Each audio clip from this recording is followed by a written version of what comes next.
Good morning, everyone. I hope you're all well. Happy Sunday. Thank you for joining me again. I think there's the most beautiful teaching today. I've been working on it all week.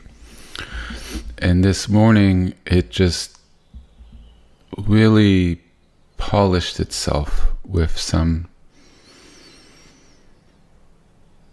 really nice sort of ending to it that I hadn't quite finalized before. And I kind of really took it as a sign that everything was in alignment, and it made me very happy. So let me take a moment and center, and we will sort of begin. If you don't mind, we can take a couple minutes. I need to just get myself in the right frame of mind and just do a quick review of the pictures, just so I don't miss one as I speak. So let's do 4 or 5 minutes. It's a special teaching, and I really think it's worthy of really centering and connecting and letting go of everything that came before this morning, last week, and allowing ourselves to be present and sort of aware, awake, intelligent, but at the same time just be open to perceive and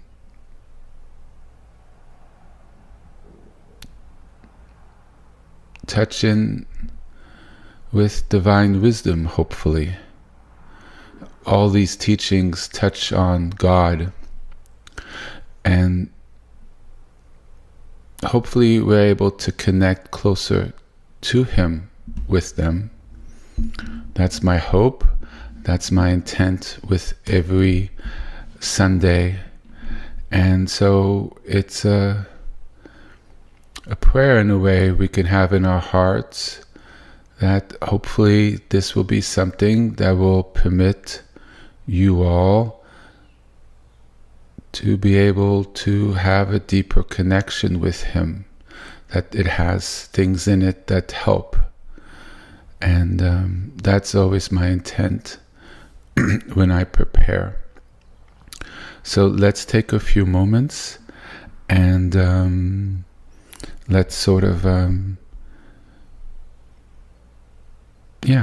just be in that space and connect with Him and ask Him that He could show Himself through this.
All right. Sort of centered myself into what I was going to say, and then took 30 seconds at the end to center myself. So what I would like to share today, what's interesting, so much came to me last week, the Aleph, and how to understand it. I explained it, and then on Tuesday, I had forgotten everything I'd said. But it was in my mind, and I found myself rebuilding it. And I trusted it. I did not re-listen to last week's, because I felt there was a presentation on how to understand it. And some of it may mirror last week. And I know there's a lot that wasn't in last week's, but there was a very different orientation to this. I've been working it on all last week and praying on it, contemplating it, deepening my understanding.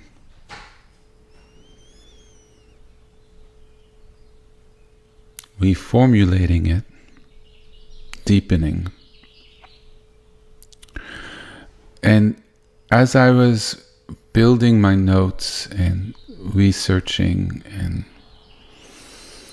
what struck me was the path element of what I was trying to describe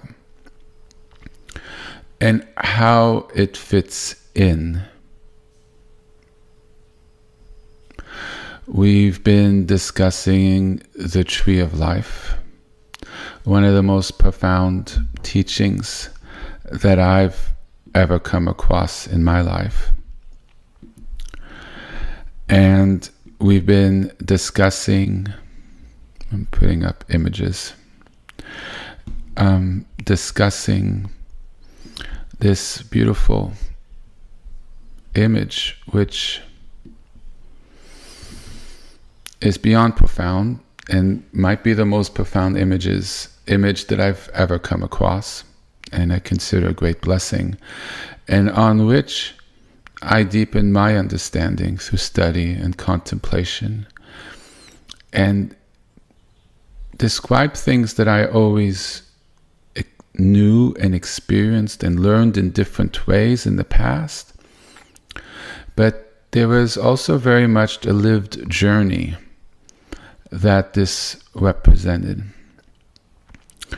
And sometimes I wasn't able to explain it in such a clear, concrete way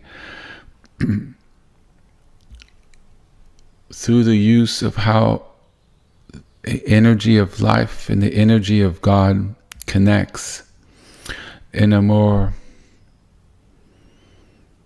structural, lack of a better word, scientific way on how it all works. And I think the last 2 years I've been pointing at things and describing how it works.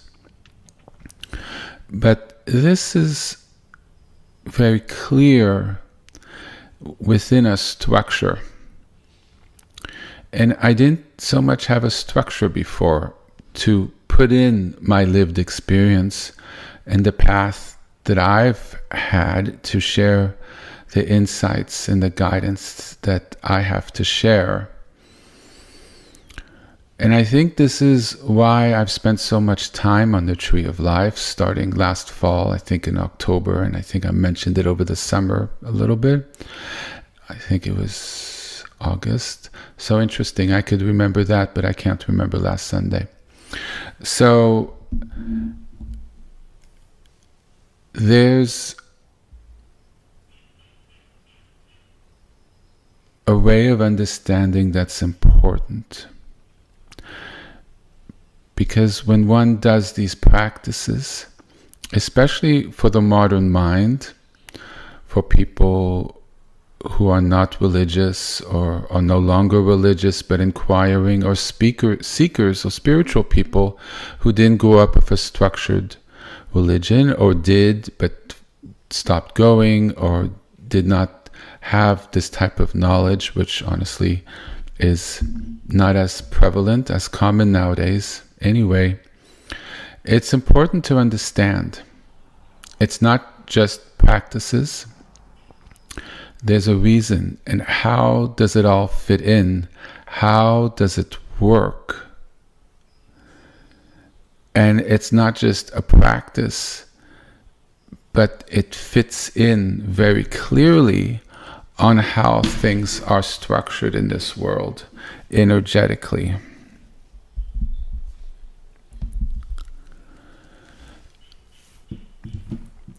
So what I would like to describe today,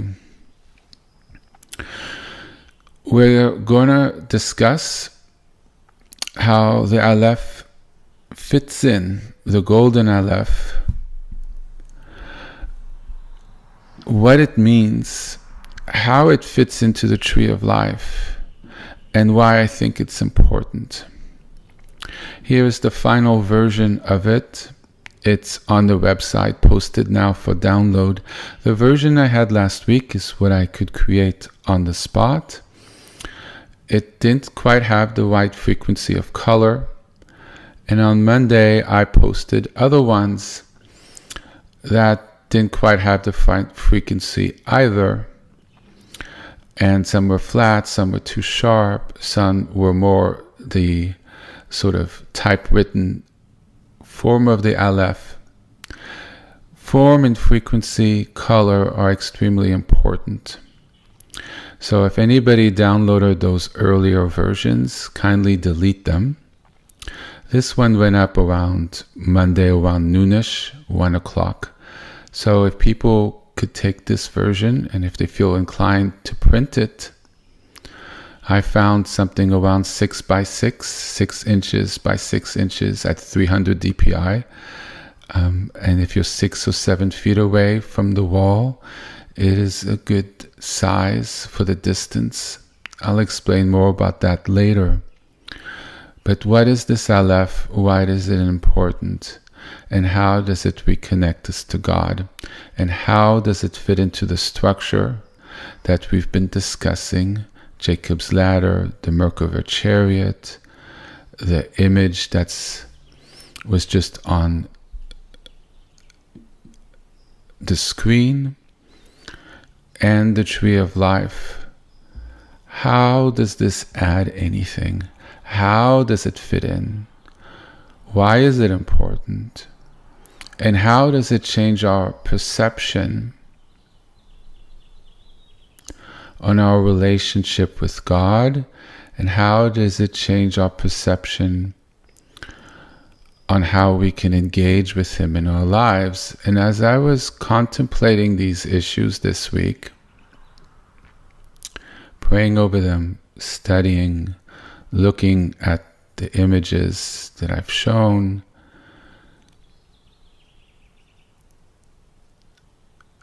I was thankful that I came across these images and these teachings, that I was able to understand them, because I found that it helps explain how I came to know God through my life. And what I'm really sharing by use of these images to convey what's happening, to show how it links energetically and it's just not something out there, to hopefully give people confidence to the mantra practice, the sitting meditations, the pranayamas, the visualizations, how to work in nature and do things. How I've realized that the entire 2 years of teachings, more than 2 years now, well, Shalom, 26, 27 months, well,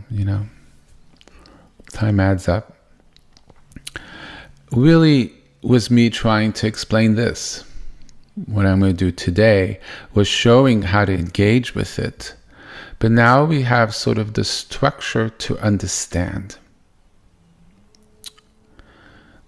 It's interesting doing this winter retreat when I kept saying practice, practice, practice, less teachings. I've given so many long teachings, which is shocking to me.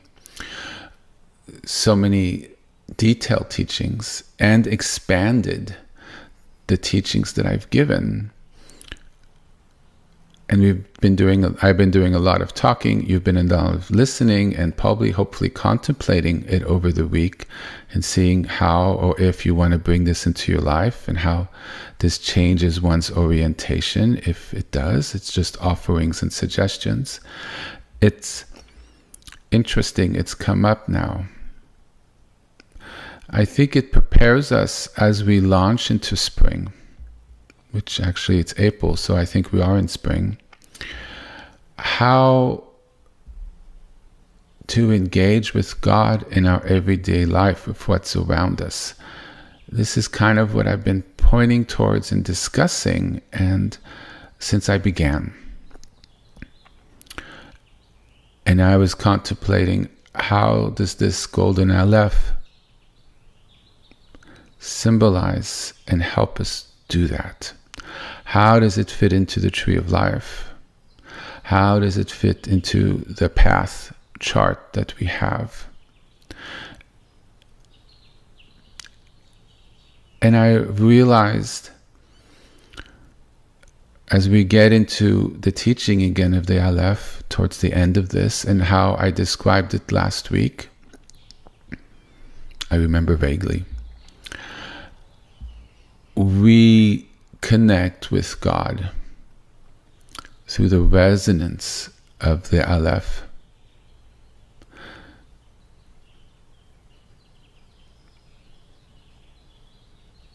And we're giving expression to it and allowing us to have that connection in our lives. In many ways, through my life, because I want to frame this on what's happened to me as sort of an understanding that I found in my own personal experience, that I was able to find God through my own experiences of my life, in my daily life, by reaching out from my end, through the haze, the confusion, the doubt, the inability to connect. And I had found, as I worked on myself, cleared myself, that he was readily available and had sort of been there all along, but I couldn't quite connect on my end. Thoughts, inclinations come and went before I could grasp them. There was a disconnect. And my path and all the teachings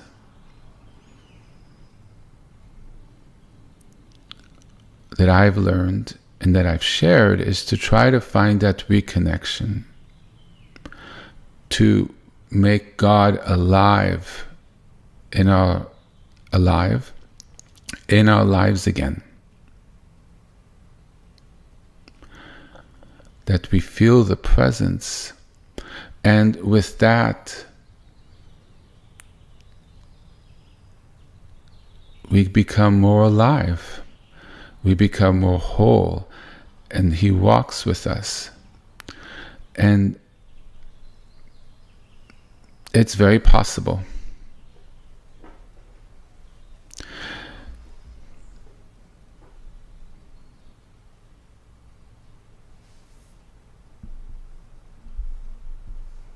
So in a way, what I'm describing today is how I've come to experience God, and how we could use mantras and things and prayers to engage.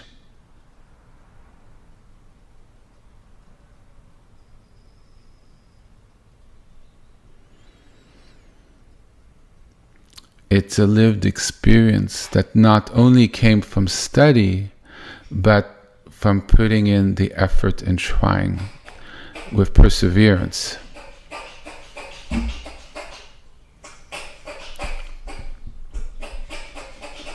So at the beginning,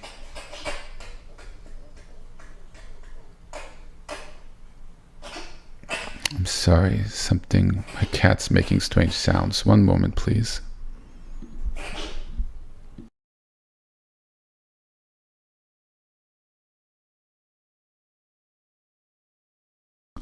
Apologize, never had something like that happen. So where does it fit in? So I'm going to provide a structure of understanding. And that way we understand. We're going to understand, hopefully, the path. It increased my understanding when I was contemplating this week and last week. Because we see how it fits in. And when it makes sense, it becomes empowered. Because it's not just something random that we're grasping out there. Or we're hoping, and here's this person's practice, so that. But we really understand how it fits into the model, and therefore it is effective.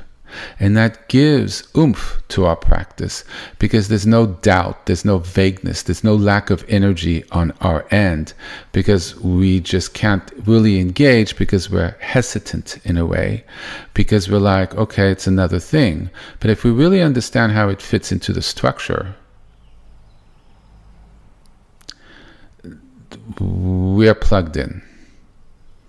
The oomph is there, and everything is about, in a way, the oomph.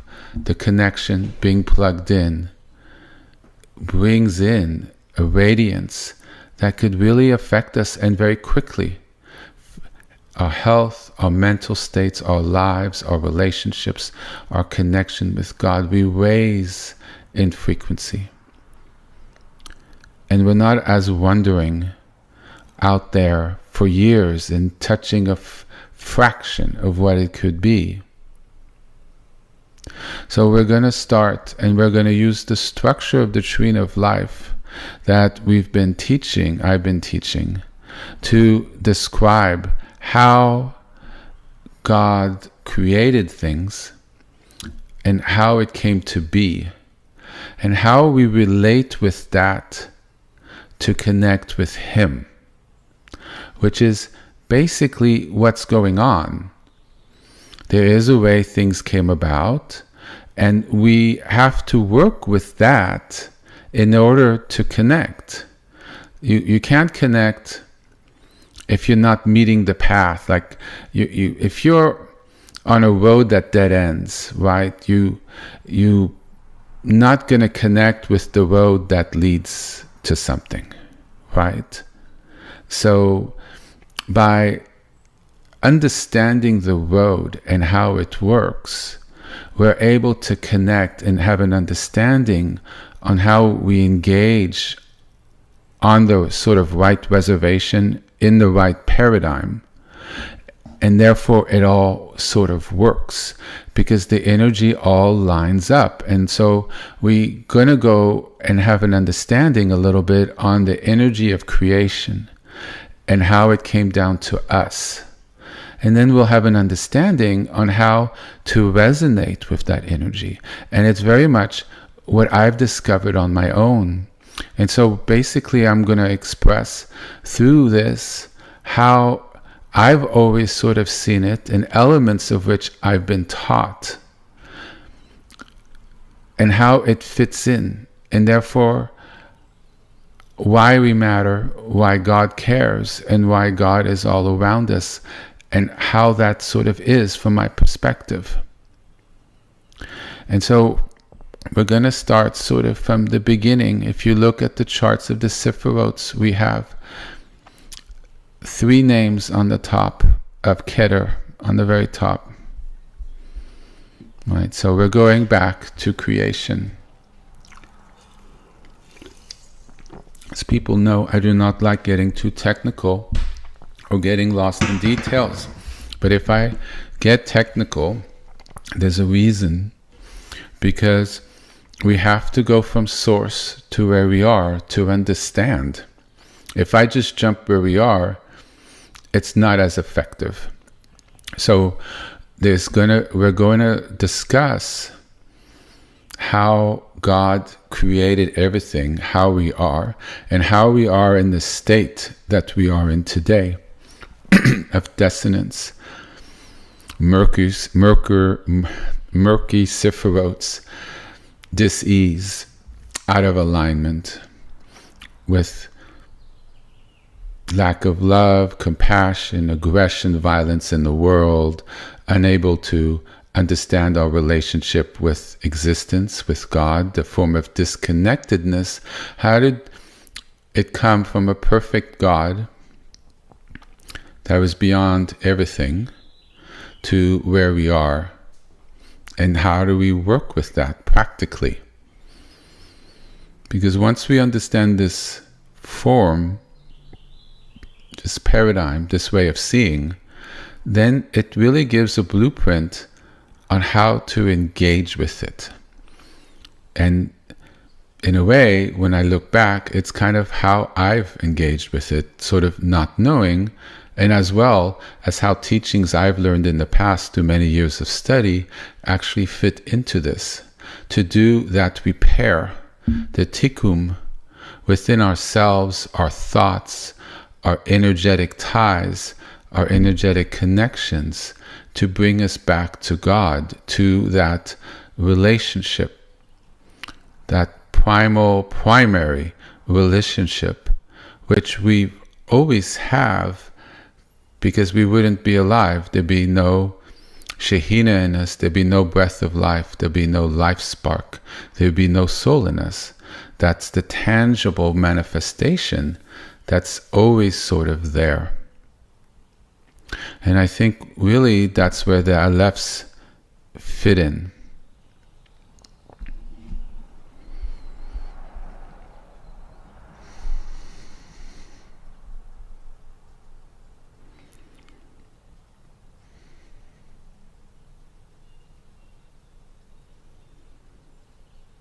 So the golden Aleph is, and I'll speak more about it, it's not so much a symbol of an Aleph, the first letter in the Hebrew alphabet that has no sound.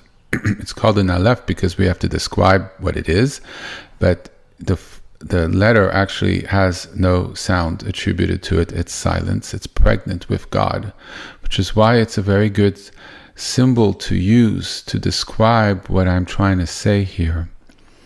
So it radiated before our creation. It's the pregnant space even before the emergence of it from the Or Ein Sof. It's not because it has form, but because its primary resonance, its primary energy, its isness, a pure indivisible emanation without subject or object, no darkness, no light, no sense of light as we know it, but it's the pre-light of divine intent. This is non-duality, it's a whole segment of teachings. This is why we can't fully understand what God is, because we live in a dualistic world. The concept is so beyond anything.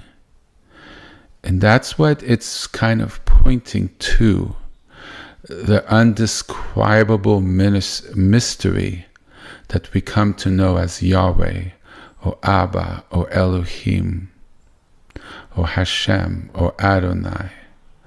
The source of God before he had a name. Even the source before he gave himself a name. The source before sound. The source before matter. Before anything was created in existence.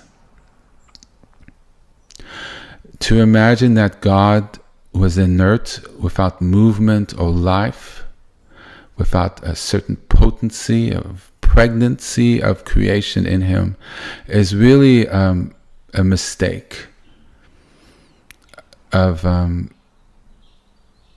dualistic logic that we have.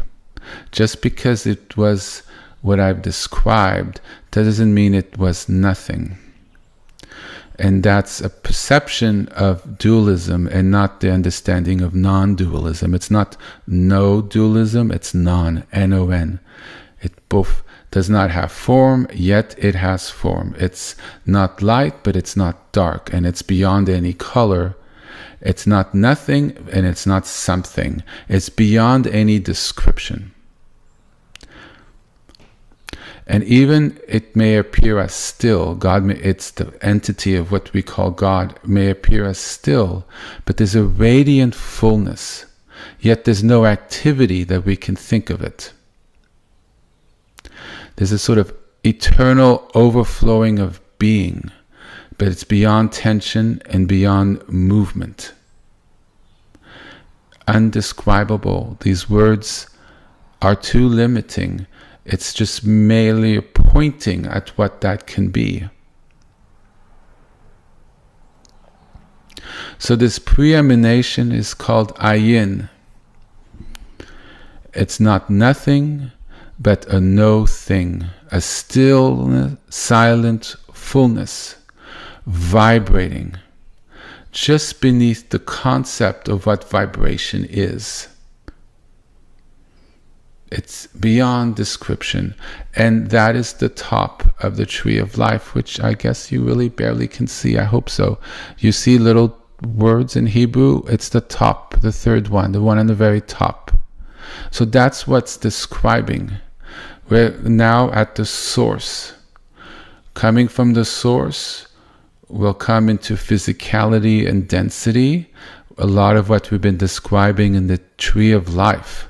So we have those teachings, so I don't need to go into those details, but really bringing it forth will give an understanding of the sort of core first practice of mantra, when we just have that symbol of the golden Aleph, then going into the name of God, excuse me, just one name of God, and then multiple names of God, and how to connect through different practices. It shows how it's all connected in, that it all leads back in, and we're able to connect at different levels.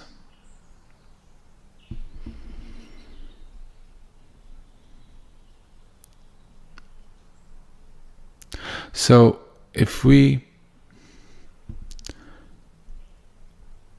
there was always that sense of God, and it wasn't perceived because we weren't there. And perception requires separation. You have to look at. In this state, there was no separation.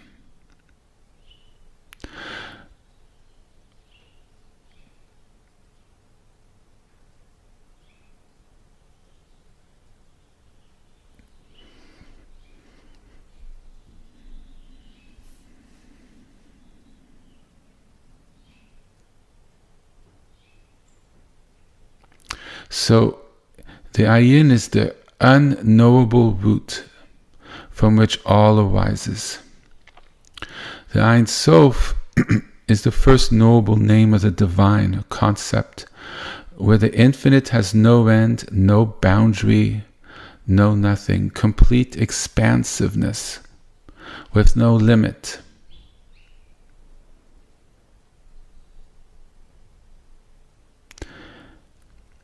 And then the Or Ein Sof is the light, the first emanation of the infinite, the clear light that manifests into our world, that begins to manifest, that emanation, and then that separation that's created, so we can have room to have our existence when God pulls back. So there's that open space where the colors of the rainbow, which gives form to our matter, to our lives, is able to exist. We're no longer in the ayin, not even in the Ayin. We were no longer in there. You can't go there. But we emanated from that space that's not describable. And by the pulling back and the emanations of the light, the energy of God created the emanation of the Sephirots. And the Aleph is the silent breath before the first emanation arises. The pregnancy. No sound yet. It's the first face that emanated from the Yayin. That there's a sort of emanation that something should give birth. That something chooses to manifest and be known. And there's no creation, but that momentum, that pregnancy that starts giving a little movement forward. It's sort of the Ayin's echo into the world of becoming. Aleph is the container of silence, the shape of breath before any breath, the bridge between what's unknowable and the known.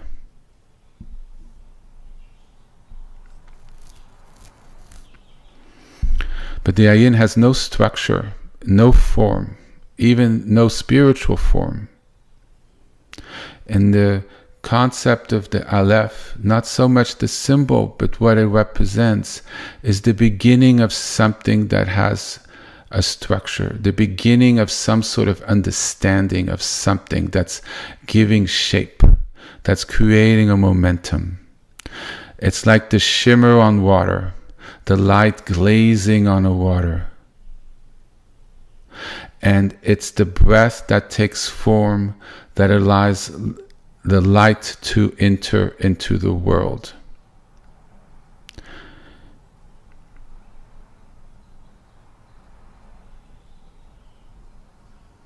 It's the light, it's what arises from the Ayin, the ungraspable form of God.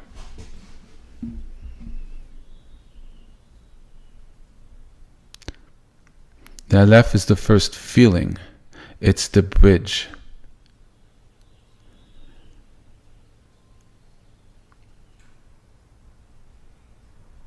So it's important to understand what it's trying to describe. It's really describing the very, very first essence,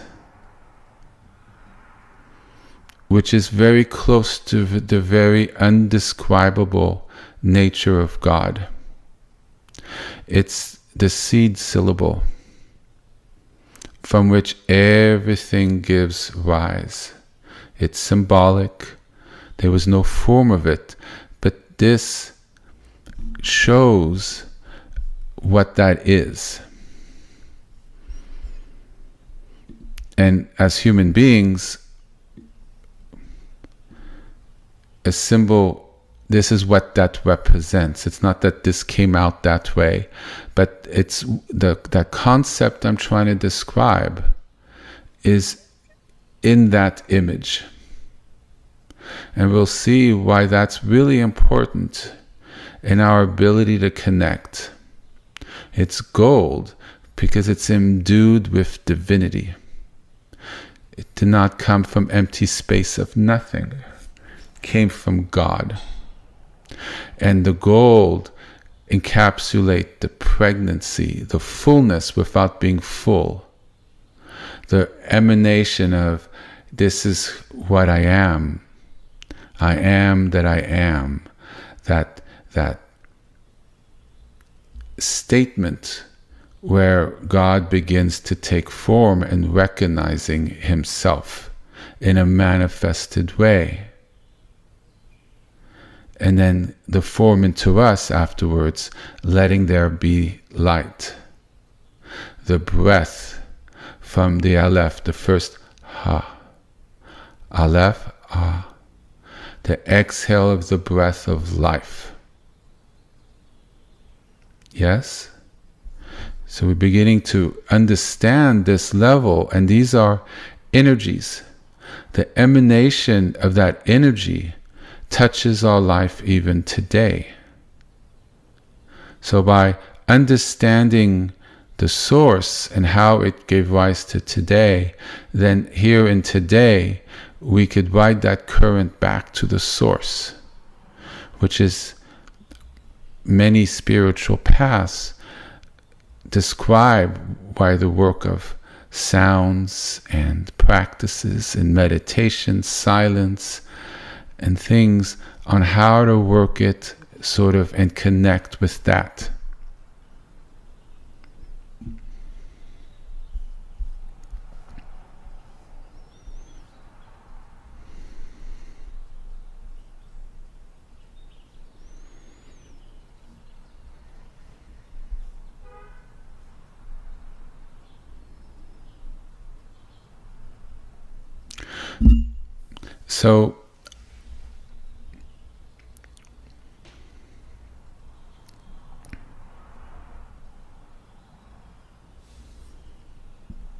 So the Aleph came from silent, breathness, no voice, only the essence. The I am was in the spaciousness, the potency that gave rise through space of the Ein Of, that was without form, but the energy was emanating and was everywhere.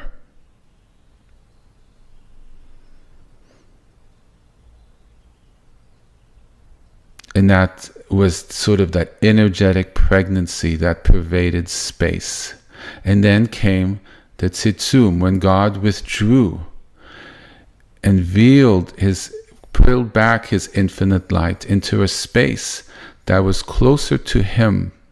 So we would have our space from which to give rise to something more solid. This is when dualism came in. God, us. Space, something in space. Light, dark, heavy, light. Air, rock. Do you see? Love, hate. The dualism came into that space, but now we have an understanding how it came from God and how there's still that space, because it's God who created the space, and therefore that space lives within God. Nothing could live outside. He created it. He holds it. It's a decision that he made to create that vacuum. See, the energy of thought, the energy of creating that space is part of that momentum, which we describe as the Aleph. So it's really coming from the core of it. The ground zero, so to speak, the furthest that we're able to sort of go and conceptualize in some way to something that we really can't describe. This is why I'm like fishing all around here, just trying to give a sense as to what it is. It really can't be defined. It's a sense feeling of where it comes and where we fit in. And we fit into that contraction where the space is created. That empty room where creation can give rise. And in that place, a ray of light entered. And that was the breath of the Aleph, when God says, I am.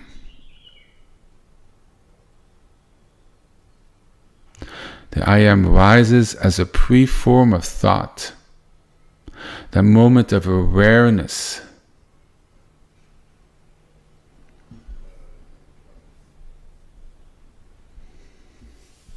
So it's from an unshaped breath into a conscious thought, into an out-breath. The declaration crystallizes the Aleph into conscious thought. So there's different forms depending how far back you go, but they're all in one thing. Do you see? So the symbol we use is extremely pregnant because it touches on all the different elements of God. It's the emanation of the ayin moving forward to when it becomes more and more solid, to the point that we have a symbol to describe it, that we have something more solid to land on, which gives us our point of sort of engaging. Yes, and that original breath of life, let there be light, that exhale of life is when the Sephiroth through Keter began and was activated. The non-dual light, which is the clear light, which is white, but it's not white, hit the prism where the rainbow's light came from. Yes? This is part of the duality of it. We find the Tree of Life here. Right? So the Keter is very much the clear light that sort of comes through as white.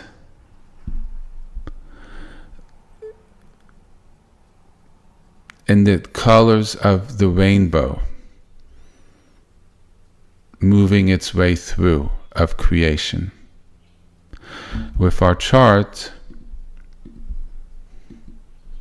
we see it here very clearly. Yes. And this gives rise to form, but we see how God plays in it. This is why I've gone painstakingly through the detail, and I hope I didn't make a little technical error somewhere in something that's quite difficult to really describe, because it's kind of a little bit beyond our full knowing.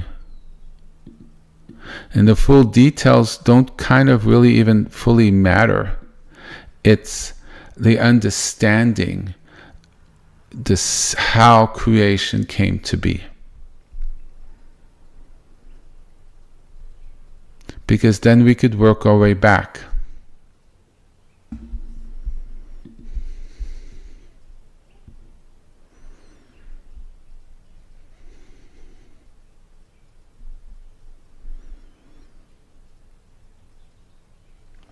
So the I am that I am, let there be light, let there be life. The intent to create the world in all its form is the increasing of the solidity of the building blocks of life, which is here the various forms of the rainbow as they coalesce and solidify, creates everything that's around us, as well as our personalities, because we have different forms of the different Sephiroths. Even when they're purified, we are a little different because of our frequencies and our likes and desires. This is just because we have a different combination. And so the Keter, the crown, is the divine will, the origin of form within the structure that came into being, the point where the infinite breath became directional to create, to form.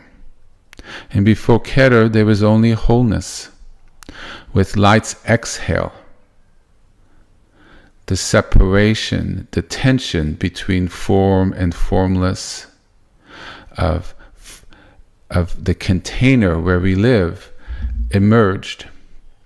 And in that we are held. And it becomes the vessel from which God begins to really manifest and give creation to life. And we describe the Tree of Life with the Sephiroths. It's the structure that came from the light being fractured from a source that had no differential, like what we call the clear light, the white light, into something that had different colors. Blue, red, yellow. Do you see? Yellow's not red, red is not blue. So we're entering into dualistic thought, ideas. It's not that, it's this. Do you see? Before there was none of that.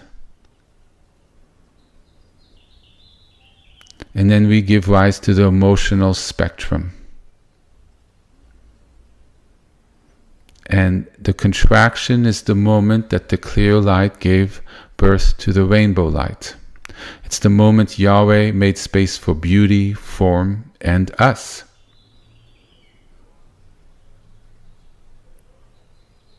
So we really received from the clear Aleph, the divine Aleph.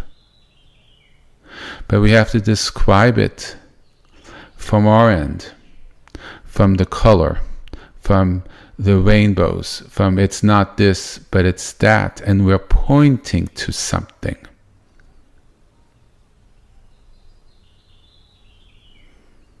So from the clear openness, pregnancy, came the many, came all the different forms and the animals, all the different thoughts and emotions, everything that arises, the open space of nature with birds,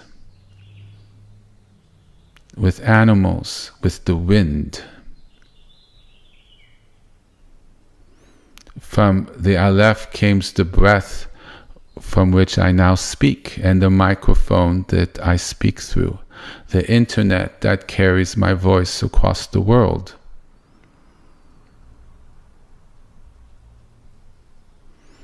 It's the breath that emerged into wisdom, chokmah.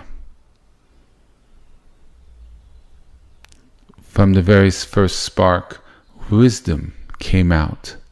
The feminine aspect of the white column, the space, which gave form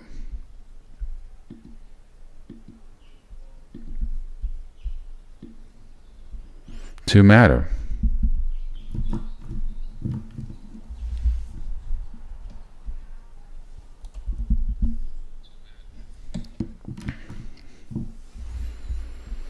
Wisdom on the right came understanding on the left.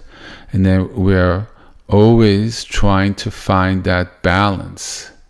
The balance that always exists in God, but yet He was beyond balance.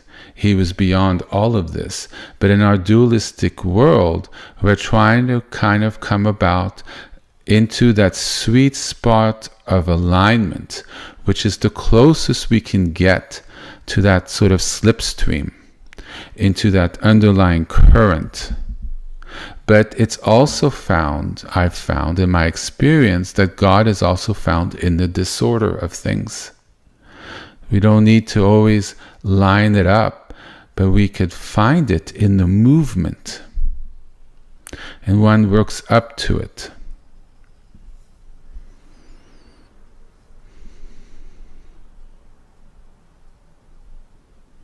So the Aleph is not just a step into existence, depending on which level you're trying to speak from, but it really, and this is what I found to be so beautiful about it, it's a symbol of the whole mystery from the beginning. And it's sort of hidden in every layer of the tree, of everything that's us and not us, and everything that's God that we can describe and understand, to those aspects that we can't understand or describe, the unknowing. It's a complete. I think that's the power, and that's what makes it a seed syllable. It's what makes it what symbolizes what comes, what everything came from. And later on, I'll describe how that is important, very important, which is why I'm going through these steps very carefully, so we all follow along to come seeing why a symbol could have such importance. Because a lot of this is not describable. And you won't need to know all these details of the name of that which gives rise to that. Because after you've come to understand it and hear it, maybe listened and maybe studied it just a tad to really kind of get a sense, then the symbol just carries that energy of what it is. And you don't need to understand the steps of it or the details of it, because you know what it's trying to point towards. And that's the important part of all this.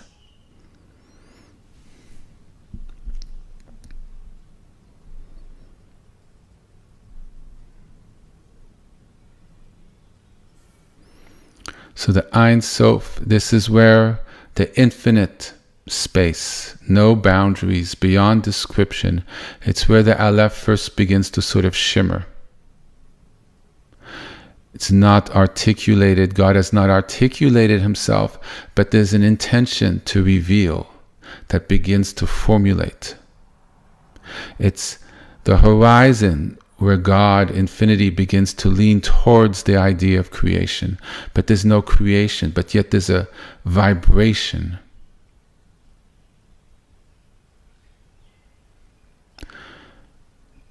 The Aleph in this point begins to symbolize pure, infinite awareness.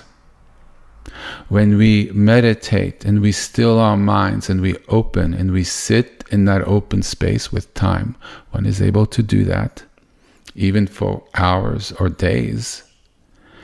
You're tapping into a space that has no boundaries, that's open, and you just rest there. You rest there. You begin to feel that there's a place of unbounded wisdom that we're able to connect with. Life, embedded in life, just inherently alive and open and conscious. And there's nothing to do. There's nothing to think. You just rest in it. And it's incredibly peaceful, and you could lose track of time. But when you come back into yourself, you realize by tapping into that space, into that blessed energy, you come forth very healed in a different way. You've brought healing to the different aspects of yourself by just connecting with that space. It's very empowering, whole. But while you're touching into it, and sometimes it's just a couple seconds here, a little there, or it's a minute. You know, you hit that 18-minute space when you're meditating, and suddenly you're in that zone. Well, you're entering that space, and it changes you, because we're touching in to a divine space that's pure. And our vessel that's in disalignment, because our sephirots are in disalignment, has that pure Shekhinah, the pure light. Keter begins to flow into us. We're able to sort of relate to what Keter is. And that brings healing and balance. Much more so than if we worked for years in psychotherapy and other things, though we do those things. But this is something we could engage with our practice. It's the power of practice. It's what I've been saying for years. Put in the time. You're not going to understand why quite yet. We're building the steps. Presence, bringing yourself to focus, living in the present moment, at least when you're trying to pray or meditate, using the mantra to bring you back to the mantra, so you focus on the mantra, letting go, trying to be present. Because in a way, there's that space that if we learn to radiate from, really releases the tension that's in our body, which gives rise to emotions and thoughts, which give rise to action. It allows us to become more still, more pensive, keeps our energy more in and purifies ourselves. Yes, so the Aleph contains that pregnancy in there. It's part of its aspect. So the Or Sof, the Aleph, is that still point within the infinite light. It's pointing towards that open, boundless space, which is beyond us, but yet it's where we came from. And if that got cut, though you can't cut it, but that contraction, that it ended, then everything that came for it wouldn't exist anymore. It's sort of that current that goes into the TV. If you pull the plug, TV goes dark. In this case, the TV would dissolve and not exist. It's the source of emanation. You see, it's the lifeblood that gives rise to everything.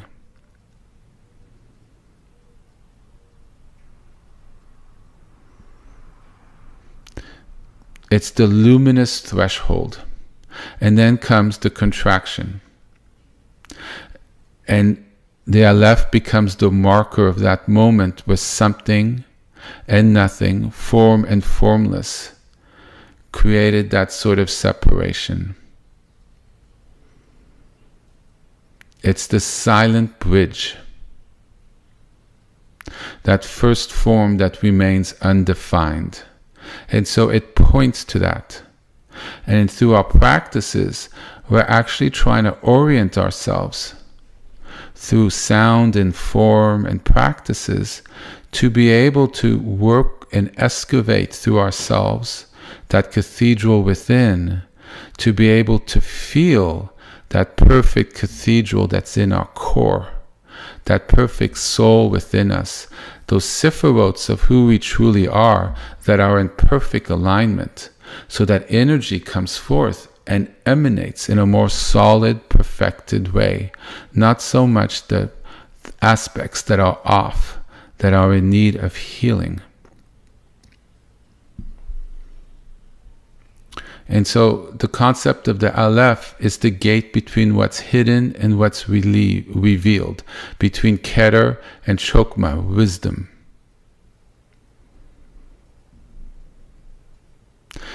It has no sound, it's the breath before all sounds. It's the consciousness that gave rise to sound. Precedes all letters, anything that came into form. And each of the Sephirah is a reflection of divine light. But what makes them live in a way is that breath. Let there be light, coming from I am. And the Sephirah all sit in their perfected color at that point.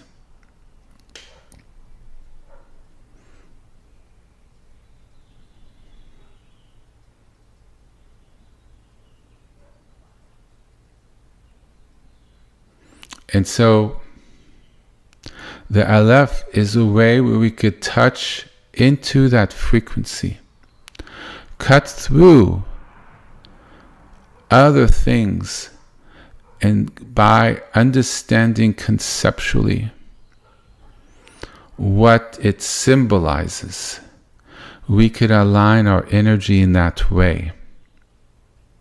And we could consider that each Sephirah is a unique expression of the Aleph.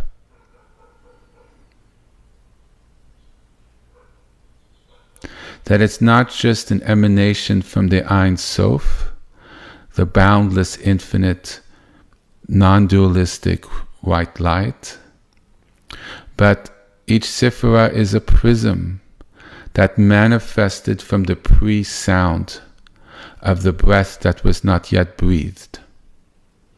So do you see how we're connecting our plug and showing the power station behind it? And we're showing like nuclear power. We're kind of saying, okay, Our TV works, our light works. Let's do a light bulb. Our light works, but here is how the light works. It's nuclear fission, and there's an atom, and it's being split. Well, actually, wow. Wow. Well, that works. Right? There was a collision between two things, and it gave rise to energy. Right? So I guess the form and the formless, and that rise, the energy that brought forth, created the current, and the current created everything that came from it. So the light from a light bulb, we could say the energy from, this is taking it further, which doesn't really exist in our world, but the energy, we could say, the energy hit the socket, right? And then as it emanated from our light socket, right, created our world, created the extension cord, the copper, the steel, the light, the filament, the gas inside the light bulb. I guess old light bulbs have that, right? And it created everything. So we're seeing, when we look at the lamp and the lights, we now have an understanding of where that leads from.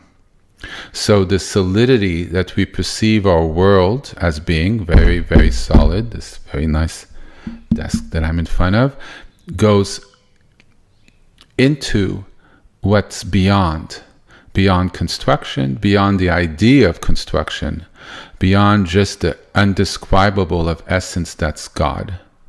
We're linking the points and have an understanding the very density and the messed upness we have, and the offness and the issues come from the initial intent of manifestation, the moving slowly from the ayin to the orain, to the ein sof, orain sof, the aleph, giving finally to the first breath of let there be light, that first exhale, that first movement into creation, after there was that separation, where God took form in his consciousness right before the I am, and then the intent, let there be life.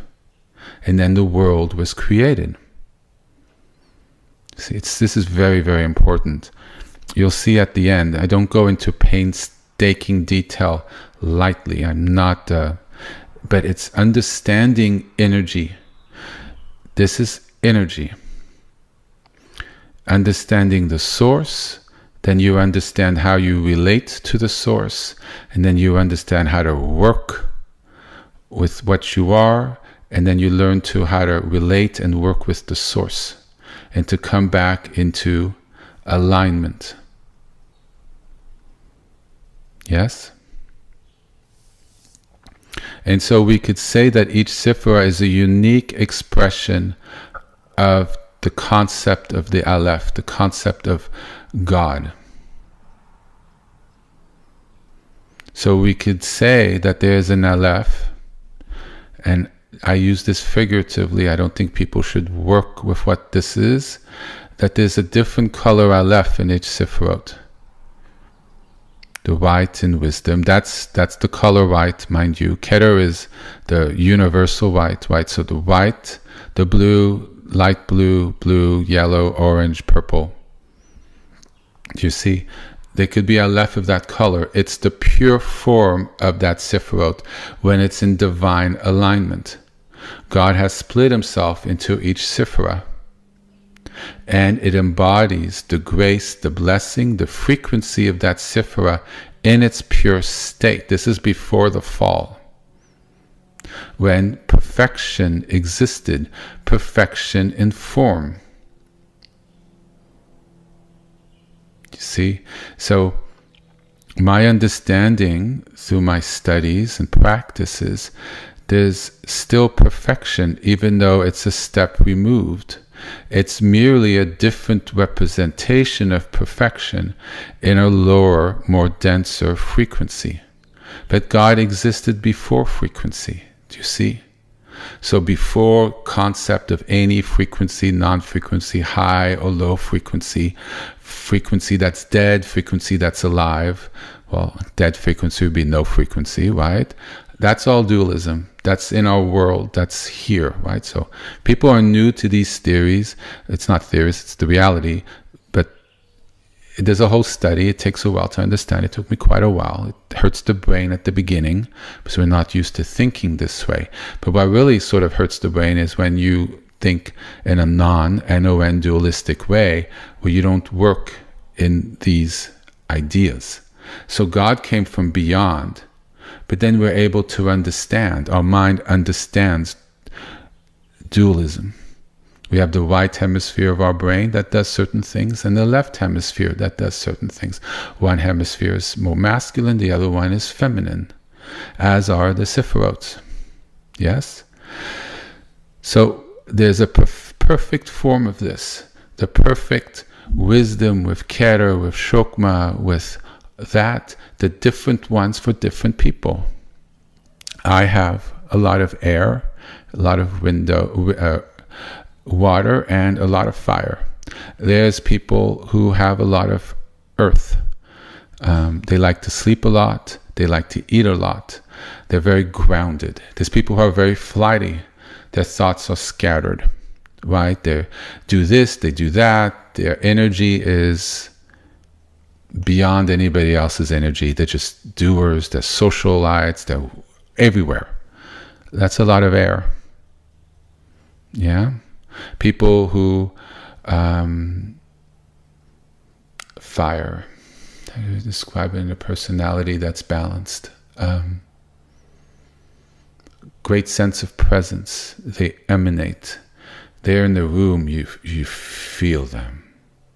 Not in a bad way. There's a presence. There's a consciousness. There's something there. Very pregnant. It's a fire. You see, it's kind of comes from the beyond. And then there's people who are very space, just open. You just look at them and you just don't know what it's about. They're just a presence in a different way. One's more of a masculine presence and one of more of a female presence. Do you see? One more lunar, one more solar. And it's in the balance. You see? So the Sephiroths in their pure state is respecting balance. And so one could see in Aleph, God in each Sephiroth, in the balanced form of it, in the perfection. The Sephiroth, the tree of life you're looking at, is perfection. It's divinity. It's divinity made manifest in kingdom at the bottom. Yes? Does that make sense? I'm opening up a little bigger for me so I can actually see it, if my computer allows me. Here. So, foundation, Yesod, is the upper Sephiroths, the middle Sephiroths coming together to create an energetic signature of perfection that gives rise to a perfect kingdom, which we call the Garden of Eden, before the fall. Do you see? It's the manifestation of God in form. Yes? It might have been a higher vibrational, energetic world. I don't know. But in that paradigm, it would be a form because it has a place, even if it's energetic. If it was physical, then it had the form in a perfect world. Just imagine this planet with everything in alignment, the right amount of rain, right amount of sun, right amount of cold, right amount of heat, right amount of water. No hate, no predators, everything in perfect harmony. The animals, there is no death. Everything is life. But because everything is life and there's no concept of death, you're in beingness. You see, it's almost a non-dual world, but it's dual. You don't understand fully the concept of non-dual and dualing, but you're in beingness. You're in the present. You're not thrown off by thoughts or vibrations that throw you off. It's when you enter that space of meditation that I described earlier, when you are just sitting in Keter the best you can. That central channel, right, in alignment where you cut through your emotions and your thoughts and you enter into stillness. Your sephirots line up and you could receive from the upper sephirots in a direct way, and you sit there. And as you sit there, you're just there. And it's not empty, it's extremely pregnant and full and rich and full of life. It's like taking an energetic elixir. Energetic, I don't know how to describe what an elixir is. Sort of a drink that infuses you, empowers you, heals you, just white light. Right? So that is the perfection that God created into form. There is no fall here. I couldn't really describe whether this is better or worse than it was before. Because it was in complete alignment. Do you see? So an understanding of what that is helps us understand what we're aiming towards. Yes? So in my practices, I did not have these understandings at the time. But through the practice, and this is why I stress it so much, one comes to feel it in a real way, even though it's hard to describe, and certainly not in such a structured form. This is why I love the Tree of Life so much, because it gives structure to what one can experience. And you experience it by walking the path of the sephirots, aligning your chakras, aligning your sephirots, and understanding the practices that help you do that. And then you get that experience. And to feel that sense of presence is a million books. And then once you're there, you don't need to listen to me anymore, because you're living in that space. And it's just there. And in that space, naturally, everything sort of gets purified. And so we could understand an Aleph here in that space. And this is what this chart here is showing.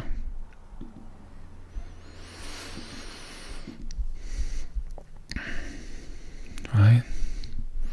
So remember, in this chart, the upper three sephirots are sort of the halos around the Aleph. Do you see? That's the... So they... Right? So... Yeah. You got the white, you got... So... Right? So you're going from there.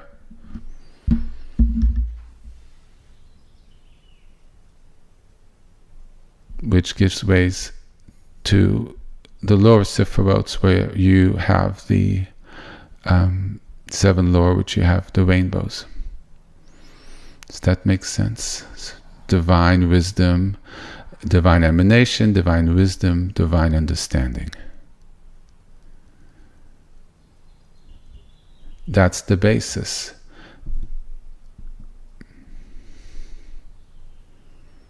Right? So the tree you don't want to bite the fruit of is the tree of the knowledge of, wait for it, good and evil.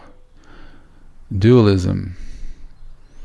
You're off your sephirots. So even though there was a tree and there was Adam and Eve, and you're living in dualism, right? But by not having the knowledge, you're living in the central column, when you start understanding the darker aspects, right, or the lighter aspects, you're now entering in the sephirots of unbalance. And then you lose your frequency, and then you fall into the less perfected aspects of the sephirots. Does that make sense? So, good and evil, well, love and hate, it's all love. Until there's not love. And then look, now we got Sephiroth imbalances. Then you have actions that are off at kingdom, which in turn throws off, like, bad feedback. The circle in the wrong direction makes it worse and locks in other Sephiroths. And then, of course, aggression's a lack of understanding, which reflects a lack of wisdom, which kind of chokes the whole tree. And then suddenly you're no longer in the central column. Now you're all off on the sides, and it's not a beautiful blue or orange or green. Now you got a murky sort of puke dark green that makes you nauseous when you look at it. And then you are in the situation that the world finds itself in. But the start was different. The perfection in the Eden was different. And it still underlines the structure because it's not lost. The duality has to exist within the structure of what's aligned in duality. And I think this chart shows what's perfect in our alignment in this duality. This world doesn't necessarily collapse if the sephirots of this world or ourselves are in alignment. It merely is a different manifestation. But it's always sort of there. I am now getting ahead of my notes, but this is a beautiful time to take a break. So, why don't we do 10 minutes? And so, try to keep the space during your break. That means don't talk. If you could stop from texting, if you could, if you need to check whether there's something urgent that just calms your mind, check. But if you don't have to reply, don't reply. If you really don't need to check, don't check. So eat something, drink, and try to keep the space. And that way, when I continue, we're just adding more to this. Yes. Okay, so 9:47, my friends, 10 minutes.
Okay. So people come back a little bit.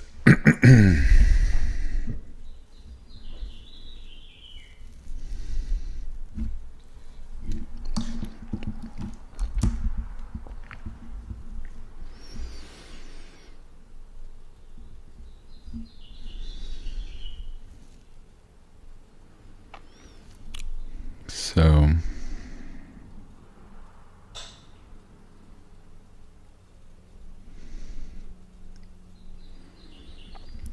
just refine a few points from my notes. I think people are beginning to understand this vision and how it helps us. So this also lines up with teachings I've been taught over the years in different ways.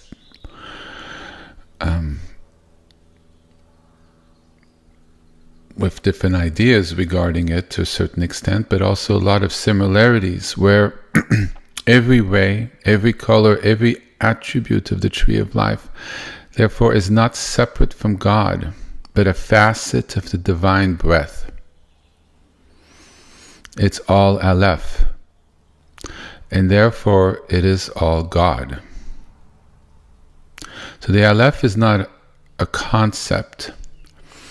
It's the living breath, capital L and a capital B, that links every aspect of the tree of existence directly back to God.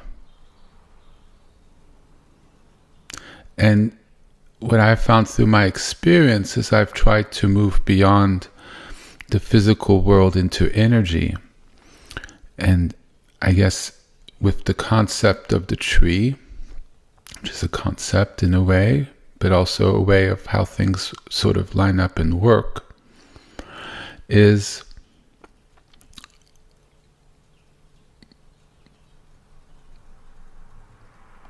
when we move beyond the physical into the more energetic, the links, the lines, the pathways which give rise to us, we realize that the 7 Sephirots are not steps away from God, but the face of God, still breathing, still emanating into His creation.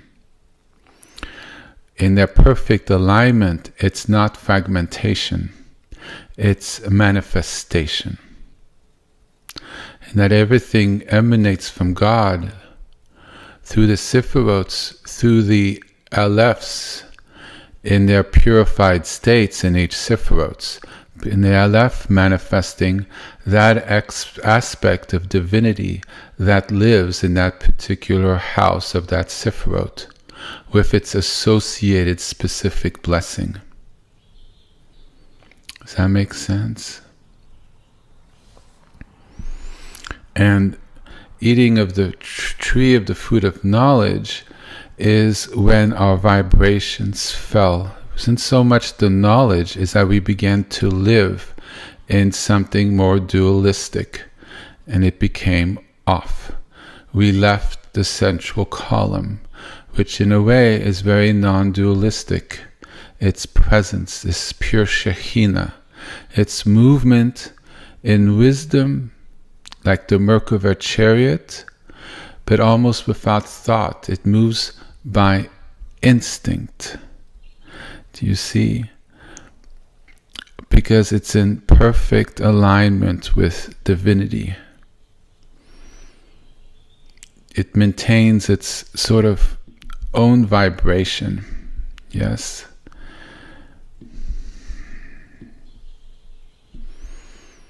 And when we live in duality, then we're off the Shekhinah, we're off the chariot, we're no longer in that union. The Kundalini teachings with the chakras, the Kundalini channel is non-dual. Pure awareness, pure wisdom, pure consciousness. You don't think, you do, and you live from a certain singularity. Yes, it's true. Yes, you can. Yes, it's possible. And yes, you still maintain your full personality, but there's less movement.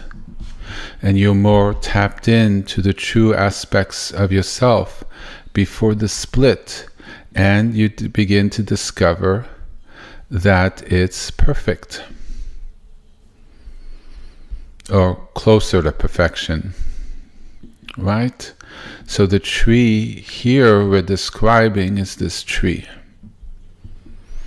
living in the 24-karat divinity of perfection that is God, and it's fully manifested because the energies are manifesting in this dimension in divine perfection. Yes?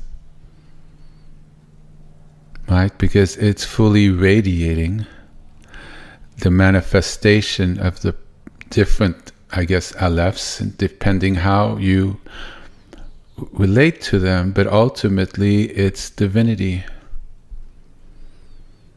that can't be conceptualized.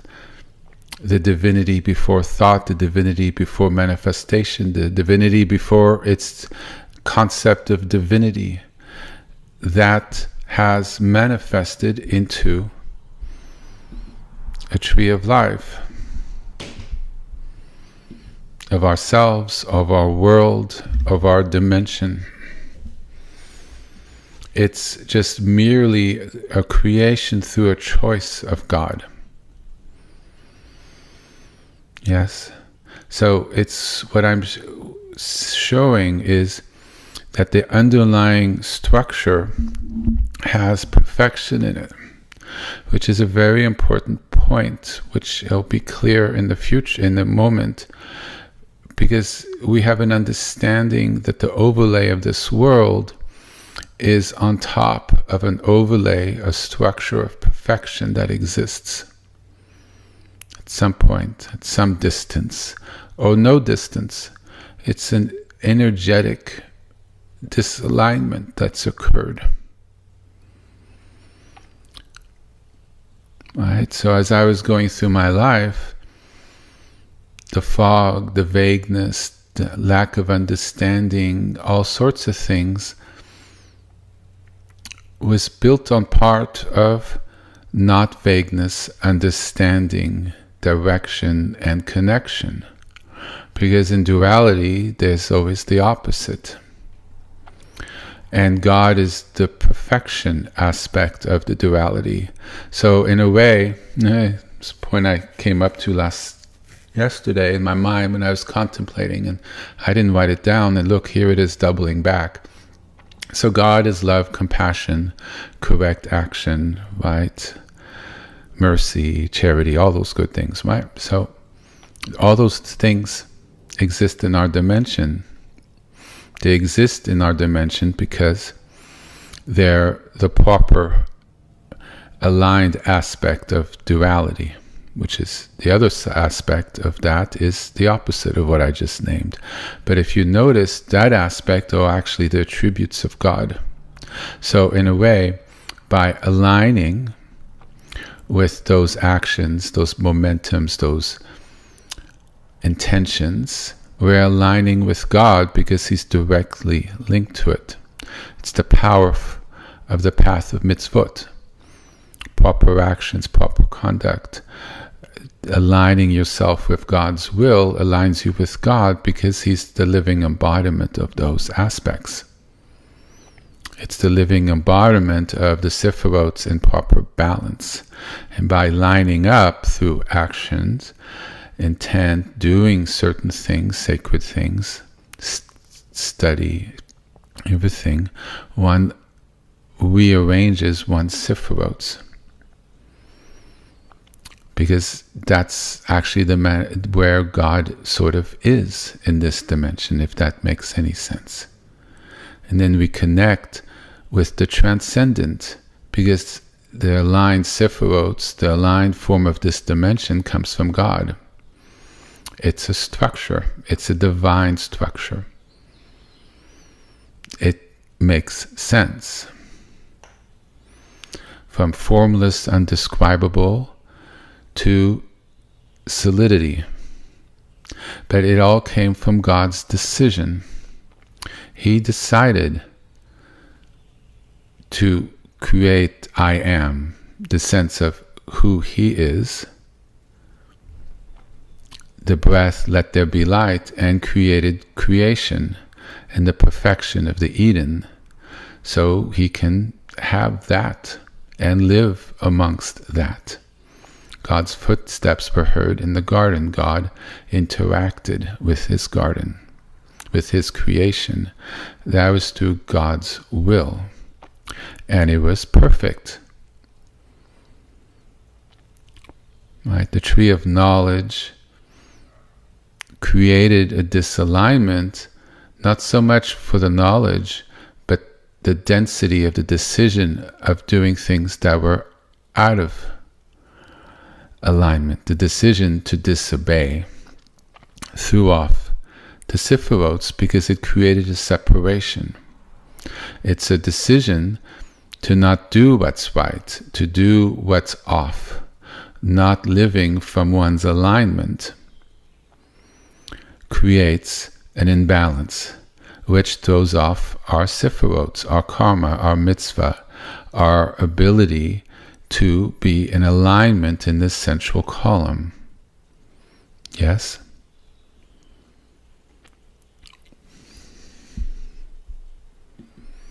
And this is what my teachers have taught and what I discovered on my own and come to an understanding in different ways.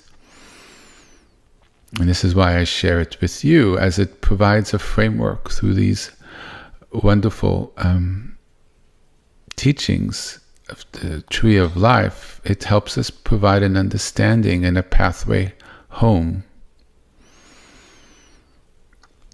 So every ray, every color, every attribute to the Sephira is not separate from God. It's a direct facet, it's a direct aspect of the divine breath. It's all aspects of the Aleph, God's presence, manifestation, His being. And therefore it's all God. So every aspect of the tree links directly back to Him.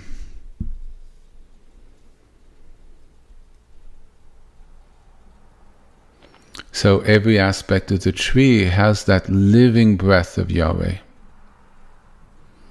that derivative from the perfect color, but yet still tied to it.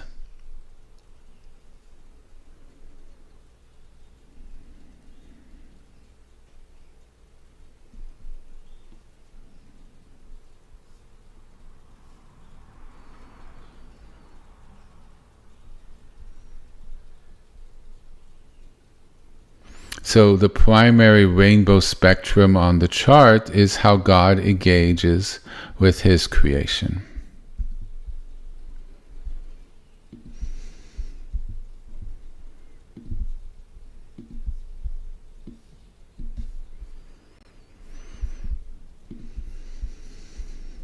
One moment here.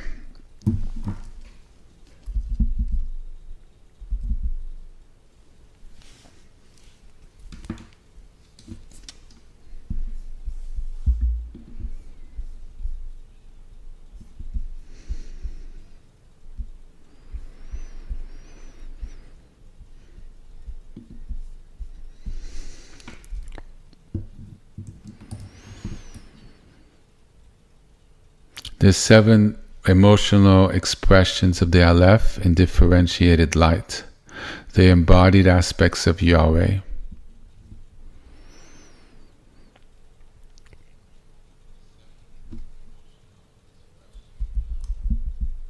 It's the divine qualities we can embody and respond to.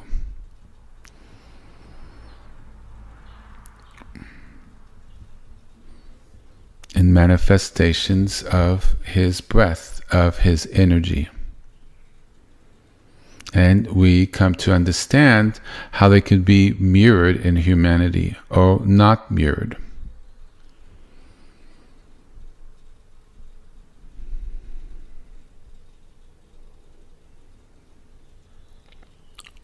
So in a way, the rainbow and the Sephiroth is a breathing out of God, a manifestation of Him, an external manifestation of Him, which was caused by the separation.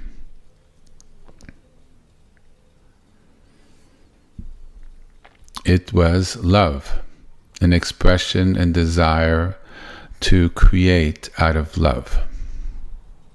And so the pathway back is to walk back from where we are, back into the alignment. And that is what we're doing with our practices. You see how it all fits back in. So the fragmentation that we feel is the Sephiroths out of balance when we are in disobedience with the alignment of the central column, when we are not in aligned with the proper actions or thoughts or conduct. Not so much our knowledge of the differential between light and dark and solid and matter or good and evil. It's that we're not aligned in the proper way as we manage this duality we live in. But this is something we can repair. There's always hope. There's tikkun. We are able to realign, and that's the essence of all religious practice. And so the Aleph allows us, and the understanding of what that letter without sound represents, shows what can be restored. We can rewrite what we see of the tree of life, not a tree that demonstrates our trauma or what we're not, but it's a tree of return, what we can become again, the perfection that we can transform, transmute, return to.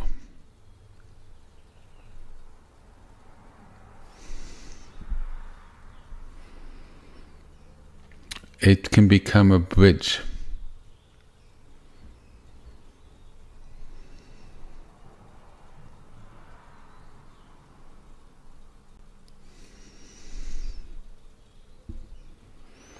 So each Sephirah can represent a path of healing, of intentional living.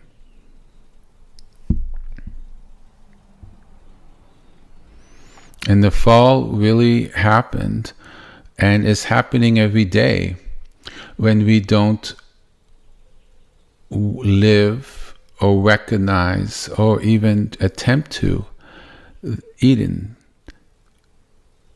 to be in synchronicity and alignment with God in a perfection.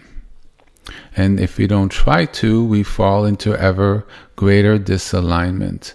So the fall happened when we stopped living in the energies of Eden, of alignment, and we stopped recognizing it. And then we started forgetting what it was like. And then we lost the pathway home. And then we felt a great separation. And then we felt like we can't get there.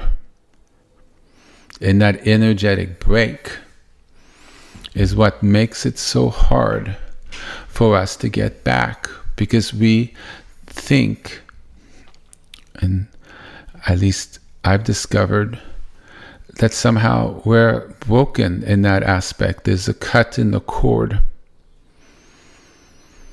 But as one does practice and prayer, one does feel something. One does get a sense. One does have an inclination to return. One begins to understand how life is created, and therefore God is in everything. As this teaching kind of points towards the rocks, everything comes from that. And one has that, one realizes that necessarily there isn't that break. Because if there was a break and one did meditation, one couldn't get the sense of Keter or beyond. You see, because there would be no connection. You just feel nothing, I guess. Their chakras would not live in the kundalini attached to they're just nothing. It would be death. It's not possible. It's not energetically possible. It's not possible. Just, if you don't see it or feel it, just take my word for it. Impossible. You can't have the lamp that's created by the current that comes through the plug if there's a break in the current, which is what created the lamp. Remember, the lamp was created from the current that created the plug, created the cord, created the lamp. Well, if you cut somewhere the current from the nuclear power plant, then the lamp would cease to exist. It can't exist on its own. The source of life has to flow through it. The atoms have to vibrate. The filament, the gas, comes from something, and it has to have that spark of electricity which lives in something, the creation of life force that gives rise to light. You see? So this is a connection that always maintains itself, whether we realize it or not. And therefore, we have the possibility to reform ourselves, to make different choices, and to do the practices and follow the religions which allow us to return, to heal.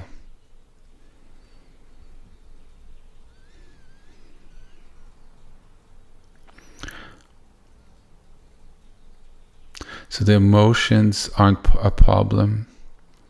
It's the disturbed emotions that are a problem, excessive emotions. But joy, laughter, peace, and love are healing. Contentment is good.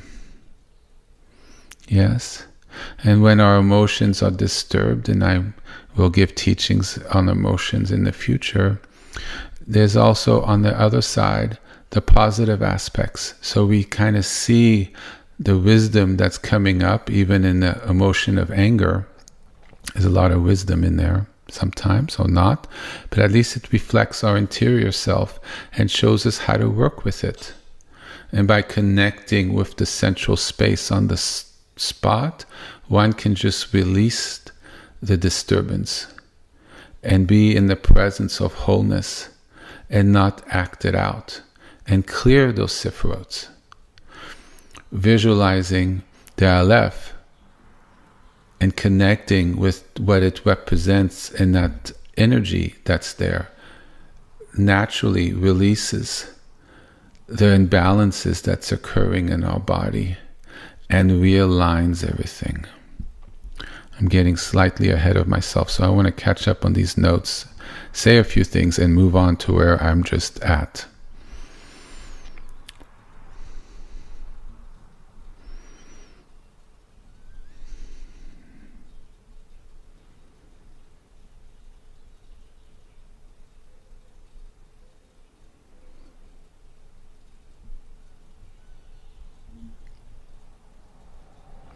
So the Aleph is silent because it represents what can't be spoken, only entered into or felt or trying to touch. It's the pure divinity. And so we're not the essence before movement and sound, the very source. So it's connecting outright to those molecules inside the nuclear power plant. Before there was even two, when there was one, all in unity. So we're tapping into the source.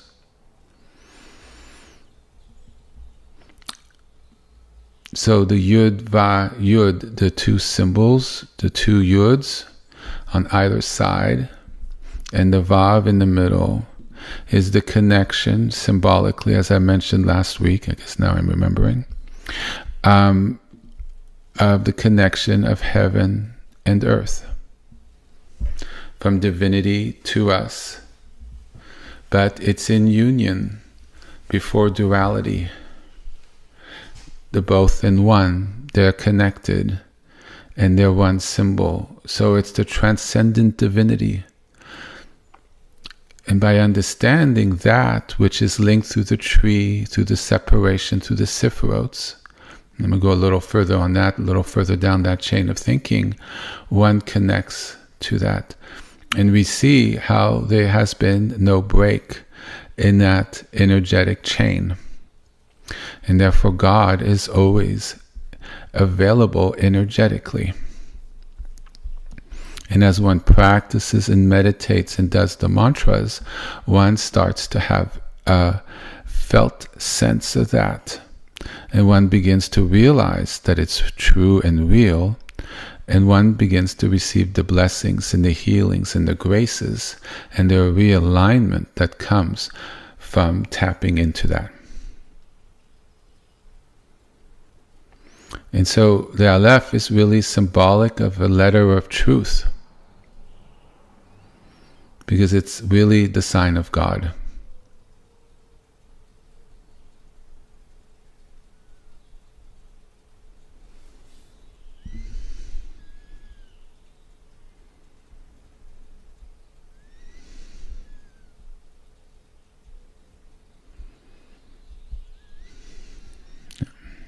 I'm way ahead of my notes, so I am quickly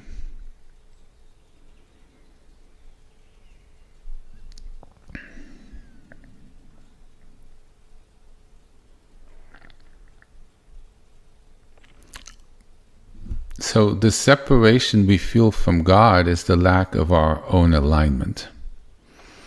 His presence is in everything, otherwise we wouldn't be here, from kind of what I've shown through the chart. So the perfection is just underneath. We have to clear the walls of our own cathedral so we could feel and see the light that exists within us. We could uncover the 24-karat gold nugget that's deep within us. That aspect, that golden Aleph that vibrates at our very core, that is our very essence. It's what we came from. It's what gave birth to us. Whether we realize it or not, whether we're in alignment with it or not, it's all held in that field of duality. It's just, do we want to align with the healthy aspects or the unhealthy aspects, the balanced or the unbalanced, the part that's healthier and moves up our vibration, or is less healthy and moves down our vibration and our frequency. But God is in all of that because God created that duality in which we live. It's just to what extent do we resonate or relate with Him? Yes?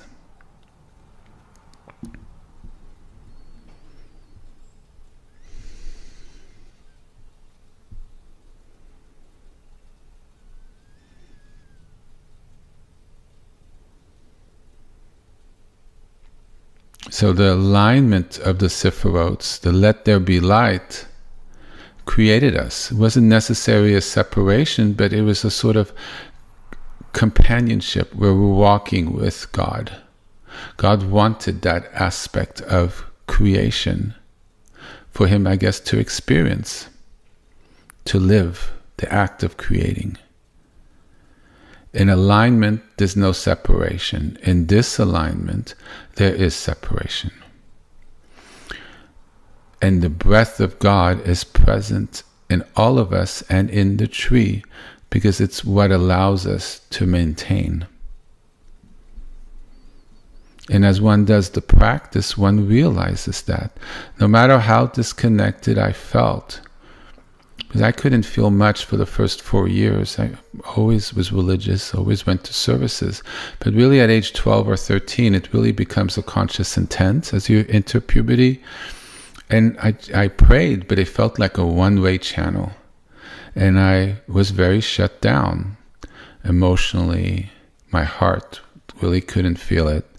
All these things. But as I saw examples around me of people laughing and feeling love and care with friends and all sorts of things, I began to understand and the healing happened, and then the sense of connection to the sacred, which became very tangible through the music that made me feel devotion to God. It became an unearthing like an archaeologist. And things began to realign, and things deepened when I went into meditation, when I was exposed to certain teachings, the way I engaged with them, teachings that I didn't go into, how I balanced my sense of how I should walk this, which is a little foreign, and learn and grow and become.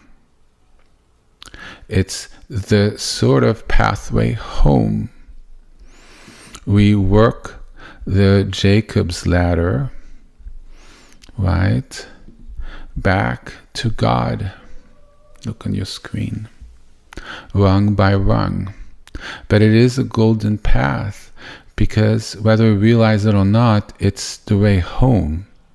And it is golden no matter how dark it feels or however we're stumbling along, because there are ways emanating from divinity as represented from the Aleph. We can feel it. We know kind of what to do. And it's there. And it's not so much outside of ourselves. It's within. We can do that journey within. It's both without, it's within, it's both, it's neither. At some point you don't know. Remember, I've said that many different times, including towards the beginning. Right? This is when you tap into that source and you live from it. And as you live from it more, it's just there. And the thought of where is it, how is it, throws you off from it. And it's a pathway home. In a way, this is where the Sephirots align, the left and the right, and this is sort of the central column, the Merkava chariot that goes up and it goes down. It's the Shekhinah. In a way, the Aleph can be seen as the manifestation of the Shekhinah in our world, the light that helps, that guides us, that gives us life, that aligns us to God. Yes, that chariot. And to the extent we're close or on it or radiate or just get a little feeling of it, helps guide us, helps get on that ride home. And the home is nothing really more than our alignment. Yes. To the proper alignment of our Sephirots. Oh. Hopefully, click too many times, it doesn't want to cooperate. Yes. So what I've discovered in my practice, and I made this to try to express what I'm trying to say, that, and I'm going to then go back on my notes because I don't want to miss things, but that by connecting to God with each Sephirot within, it connects naturally to Him and aligns them all up. It's that desire for connection fixes the imbalances in the Sephirots. And so I created this to try to show this concept. And it's the concept of it came from one. It's the seed of it all. God gave seed to the tree of life.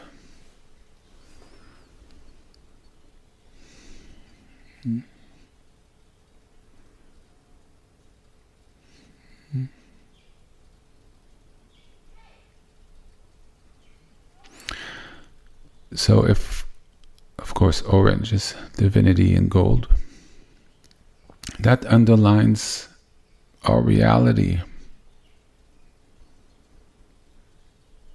If we relate to it, we are able to either cut through or dissolve the barriers that we are feeling in our lives that removes us from the truth, from God, from alignment.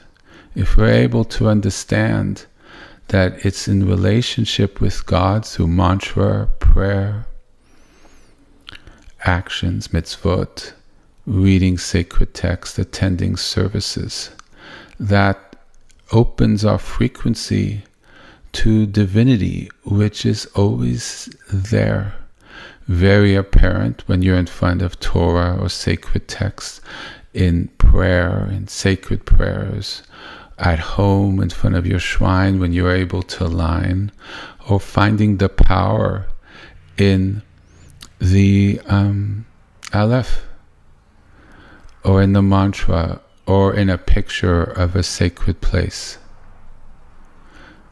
or being at a sacred place. That touches into the underlying current of divinity. And as one becomes more sensitive, as one aligns the sephirots and lives from the central column, one is able to sense that more and more in everything.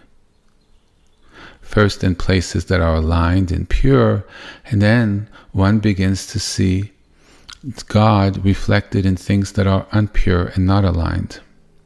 It's all part of the divine mystery, and it's all part of the understanding of where our dimension is at. But by living in the presence and having our central column aligned, our chakras aligned, our sephirots aligned, one can live in the Aleph. Hence the practice of the Aleph is very powerful in the aspects of the mantras that I'm trying to teach. Because what we're trying to do with everything we do, if we practice religion, or we're a seeker, or connecting with tree, or whatever, connecting with a prayer, or feeling God in a song, there's so many different ways in a relationship of love and care. The love we express around us, all our attributes of God. And if we live from that place, we are able to connect with that divine energy that's beyond sound, beyond concept, yet is the living manifestation in this world that's just beneath the surface, that's just beneath our thoughts, that's just beneath our energy, it's just beneath our ability to touch. And as we connect with it, it's like a sun, a golden 24-karat sun. We're looking through the fog and we see a glimmer. And the more we connect, the greater we strengthen that connection. And then the sun and our desire and intent and efforts burns that fog. So the rays in us, we become a reflection. In the Aleph practice, we sit with the Aleph and feel that connection in some way. Allow it to fill us. That unexplainable God that's symbolized in the symbol. So it's not the symbol, it's what the symbol represents. So be careful there, right? Which makes the symbol sacred, but in and of itself, it's not sacred. It's what it represents. It's a distinction there. And our out-breath is the manifestation through our body of that energy of divinity that we're tapping into. We become the vessel through which it emanates, through our practice and our knowledge of what it is and our desire to connect, as well as our understanding that it's real and that it's available to us, which is why I so painstakingly went through all these steps. So it's not just me putting this up there, but you understand why this makes logical sense. Sadly, this is not our physical world in the way we live it, but it's the bones of it. It's the energy, when properly aligned, of it. It's the energy of Eden, It's the energy of God. From this singular Aleph came this. Are they different? Yes and no. Ultimately, they're the purity of God. So in that sense, they are not different. In other senses, it's a dualistic manifestation of divinity. But is it any less perfect? I would say no. And as I've deepened in my life, and hopefully you'll deepen in yours, hopefully you'll come to understand this. The lack of feeling connected needs to be bridged, because that itself is the entire path. So you make movements here, you change here, you decide a little time to read, Torah, Tanakh, sacred text. You pray, you attend services if you can, if not. So whatever you feel called to do, you do the practices you feel called to do, and you start feeling that. The Alephs of the Tree of Life, how God is in everything, connected to everything, regardless of the disturbance, the imbalances that one perceives, or one feels, or one sees. He is always available. He is always there. And the practices we do is to help connect us to that source energy, which repairs us, our world, and our sephiroths. Each sephiroth in disturbance, any pukey green, something that should be dark gray is pitch black. A red that should be warm and balanced and nice is some fluorescent red that just hurts the eyes and the brain, right? The connection with God as in each sephiroth, as is shown here, by using that connection with God that's underneath that imbalance, we could re-enter in balance in the sephiroths. Therefore, one practice rebalances the whole. Just heard ahas. Yeah, this is the aha moment. And also, by working with a singular name like Yahweh, Adonai, Hashem, Elohim, Emmanuel, one also can connect, because you're connecting directly with that divine energy by using more of a name, as opposed to an Aleph that's silent with no sound, and we're just simply resonating with. It becomes a name in sound, which is the manifestation of the Aleph. And then if you use multiple names, that's a further manifestation. But it all leads back to God as represented through the Aleph, because it all links, just different forms. That's why one is not better than the other.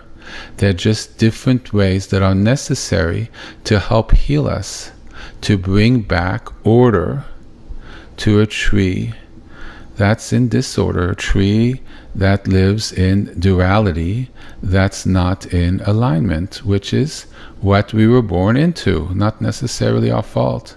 But we have the choice in our lives whether we repair it or we make it worse. Yes? So, one moment please. Let me turn off this fan.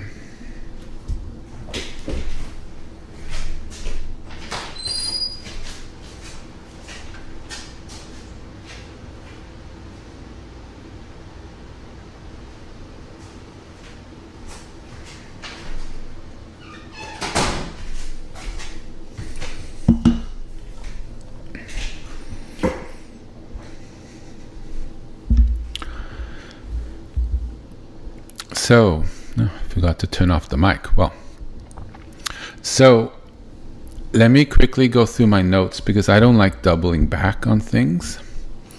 And so it might be slightly walking it backwards and then towards where I am. So I, of course, got ahead of myself. But I want to just make sure that these things here are kind of said because they'll be helpful. And then remember, it's not the details of this. It's really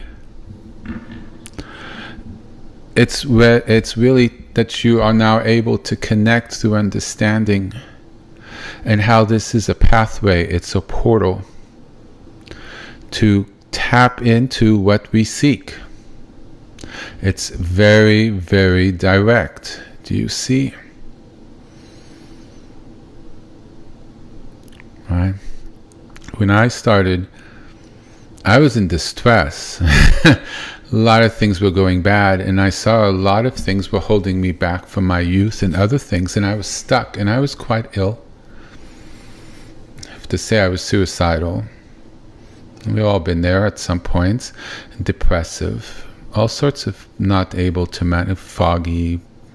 All sorts of problems that manifested. So I didn't have time to really waste. So I went right to what works. And so I offer as a suggestion to people as to what's worked for me, what I've seen worked for other people, and to ground it in the way that's safest, which grounds it in God, and present it in a way that's understandable and show why it works logically, and simply offer it as a possibility. And that's what the point of this Sunday is about, to present it. And I had a lot of foreboding, and I was very anxious about it, because I don't really necessarily present things in this way, and not certainly my idea or what I've seen in such a way. It's not like me. It's not kind of that. But it's really exemplifies what is going on, and what guided me, and what guided others, and what I really feel a lot of religious texts are saying. And it's really about a practice. It's really by working with a symbol that has no sound. Remember, in our practice, we really don't make a sound from it. Radiating to a name of God, which has insane number of blessings and power to it, to multiple names of God, which has its own power to it and the ability to do certain things, and great place to start, right? But what it does when we spend minutes, days, hours in contemplation, or do entire retreats, is it realigns the energetic signature of our bodies. It attunes us, makes us sensitive towards, it bridges the gap, it cuts through the fog that separates us. We're here, you're spending your Sunday listening to me. You go to temple, or you read spiritual books, or you walk in nature. You have a desire of more. Otherwise, you would be doing something else. You have a desire of connecting to something that makes you feel more fulfilled, or understanding yourself, understanding God, heal yourself, wanting to raise your vibration, wanting to atone, wanting to heal and do better, the tikkun. It's all about tikkun. It's all about healing. Otherwise, there's no point. It's theory in a book, and I wouldn't be speaking of this. It's just everything I teach is practical. So I hope you see the practicality of this and the potency. And it's very safe, because all we are is taking our plug and plugging it into the wall. And we're realizing where the current isn't so good and where the real current is. And we start aiming ourselves in that direction. We are taking our radio telescope, our big satellite dish on the planet, right? Those big telescopes that are, in those big observatories, and we're moving it towards the direction of where God is. The names, the blessings, what the Aleph represents, and we're starting to listen. and we're putting our awareness in that direction. We've turned on our system, we've tuned it in, and now we're like, okay, we're trying to resonate, we're trying to understand, we're trying to grow, we're trying to feel it, we want to see it. 24 karat light of divinity, that's the greatest blessing. That heals us completely with our relationship to it. Look at your screens.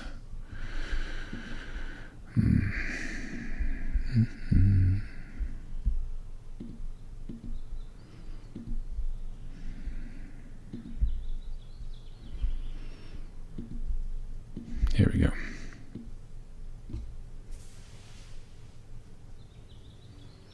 The picture says 1,000 words.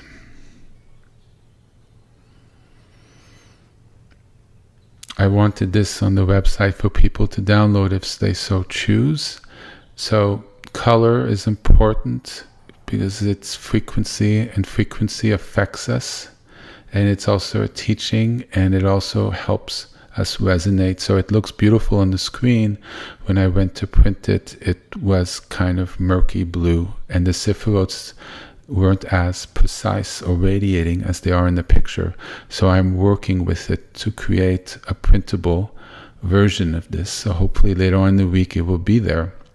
I have a version, not perfected version, on my practice space, because I feel this creates great blessing, not only because it has the Aleph, but it reminds me that God is there and He's connecting and He's present, and you can reach Him and you could change and align yourself in the Sephiroth.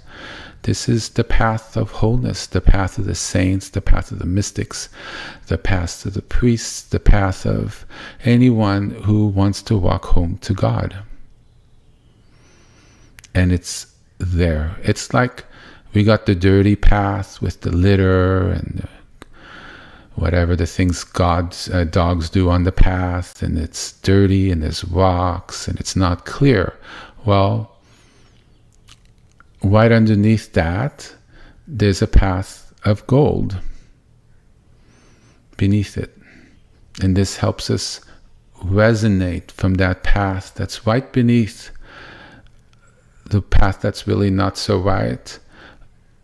And by relating and feeling that, we're able to better walk the path that our life takes us and make better decisions.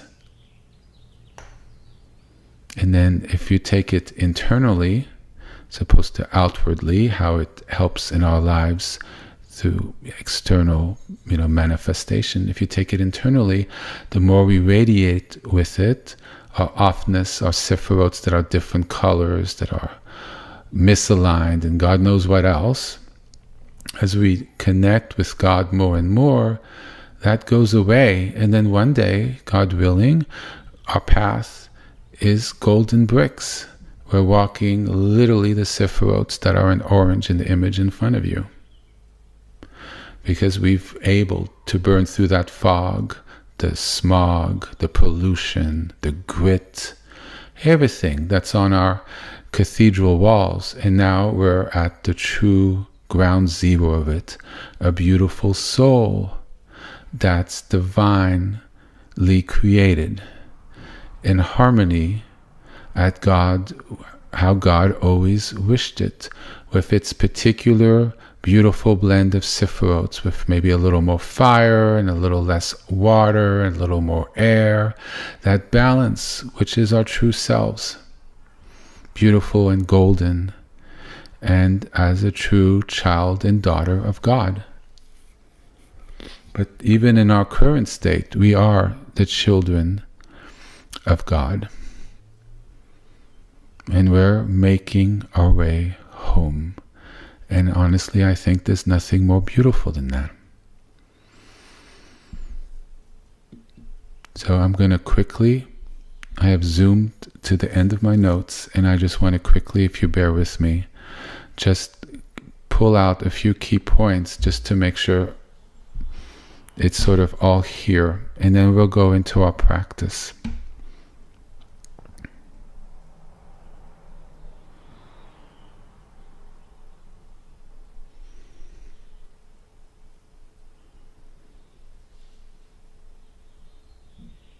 So the God, through the Aleph, and everything through the tree, he still speaks to us through the imbalance, through the struggle. He's not absent. He's breathing in teachings, in people who have done things, in sacred texts that have survived centuries, in the stillness of the wind, in the birds, in the stream. We can learn to attune to that, and it nourishes and feeds us deeply, and it sort of fills our spiritual batteries. So as we engage in our lives, we have that resource to power through, to be strong, to manifest properly.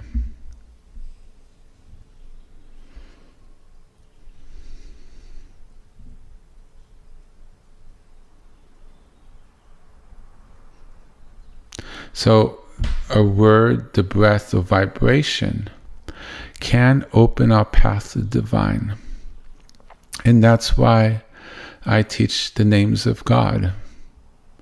We are literally manifesting holy vibrations, holy symbols. Okay, I'll get a little more into the Aleph in a moment as to exactly what it is, because I really want this really clear, because it's important. You'll see as I describe it.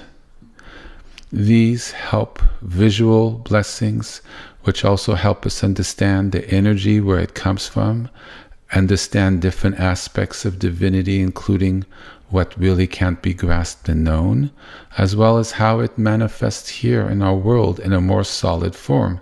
And ultimately, the most solid form is what you're looking at, the actual symbol in photographic print. That's very solid, which you could print into a necklace. That's very solid. Do you see? So complete solidity from something very abstract. Yes?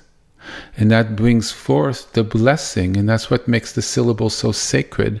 It's not in and of itself, but what it represents.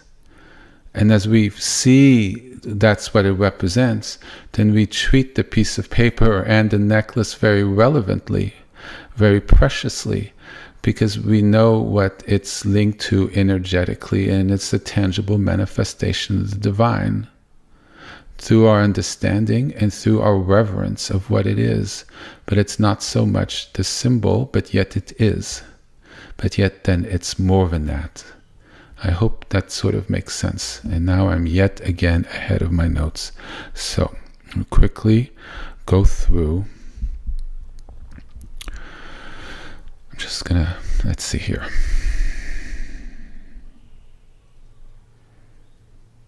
All right, so, see, just lining up with the Aleph perfectly. So see, there's a sign. Literally discussing right where my notes are, but I've jumped ahead and left and right, and yet suddenly here we are. Can't make this up. So the golden Aleph is a way of drawing the unknowable. It's the embodiment of pre-creation energy, the pure source of whatever divinity is, which we cannot describe. And it's a symbol of pure unity, before sound and before division. But yet, as you can see here, as we can see it, it's this after sound and after division. So it's anchored here in this dimension.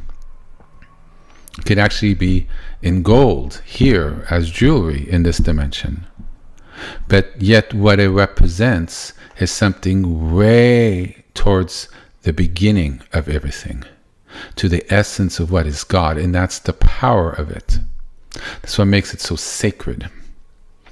It's that energetic link. So when we sit in front of it and we are in front of it and we try to resonate with that frequency, there is that link.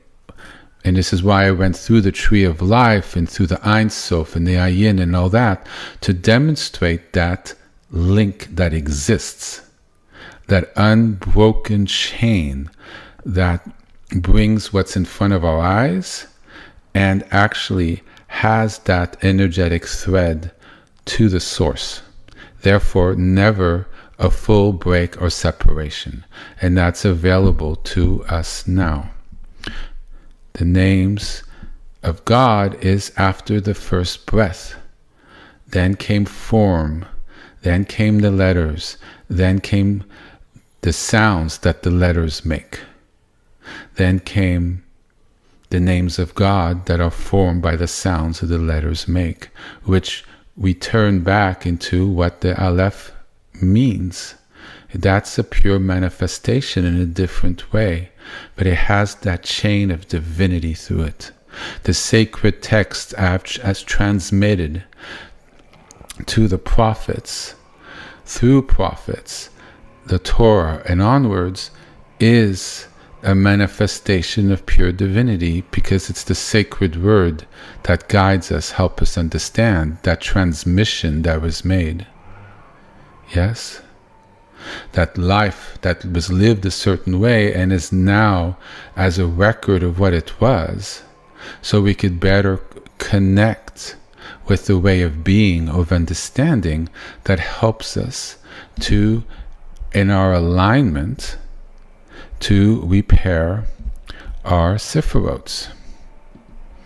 And as we study those things, we return, let's look on your screen, back into our perfect alignment with the right colors, living in the central column, and ultimately, from what I've been describing, which I did not make an image of it. Right. Where is it? Oh. Here it is. So the divinity in the top could actually be viewed as golden, the golden divine that is the source of all. So that I left there could actually be golden, reminding us of the source. White and clear light's a funny color.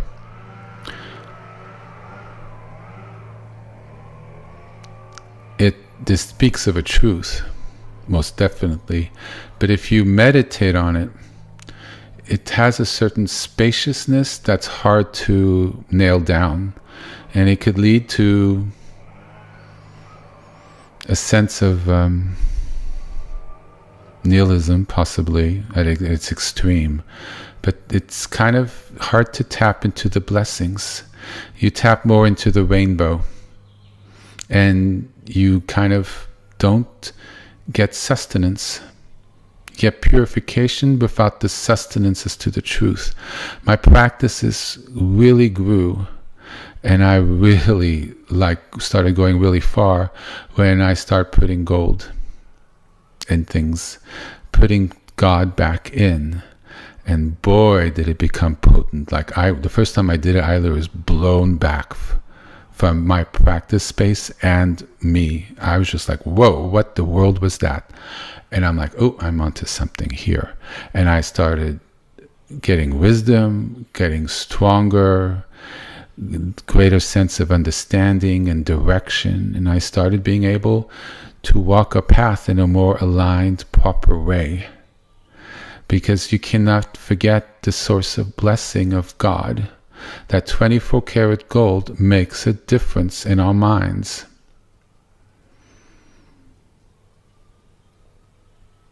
It comes from God. It emanates. It's different. Try it. Believe me. Don't take my word for it. It does. This is why it's important to remember the source. Right? So you could meditate on this and see how you feel, and the power of that, which is off the charts, let me just tell you. Or you can meditate on this. It's the same thing. One's aligned, this is aligned. Right? I'll contemplate it a little more, but off the top of my mind, I would say it's the same thing. But it's not. Because that really has a different vibration from this. Like the original tree is a little more sterile. It's hard to resonate. If you meditate on it, you feel a sense of depletion. At least I do, because the colors aren't quite right for that. It's great for other things, but as a meditation aspect, it's a little... And then you do this. That has blessing. I feel blessing. That's really powerful. I have... It's a lot. Why? Because you understand now what the Aleph is, and you feel that infusion of the blessing that emanates, the blessing that we so desperately need. Feeling the golden bricks under the path that's all messed up. Feeling God beneath the fog, through the pollution, through the waves, through the duality, through our messed up sephirots. And by resonating with that, we resonate, and it naturally restores the balance without us having to focus on this or that. You do all the other things, mind you. The therapy, the medication, if you do it, the yoga, all of it, you do it all. But your practice, your intent, your energy, through practice and prayer, you're trying to attach with this. So you're also working through the energetic aspect, not just the mitzvot and everything else. It's both. I teach both. I don't do one and not the other. They're both, in my perspective, very important. But now you see how this, an understanding, leads to this. If I can get it to... Let's see here. Let me just slow down and read what I've written here so I could open the right one. Here we go.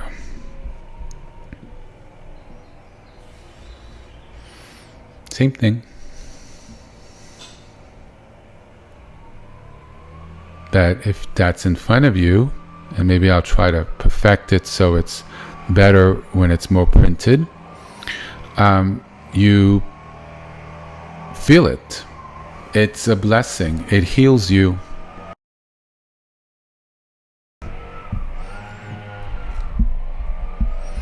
So it's the power of images, and it's the understanding of what it's saying.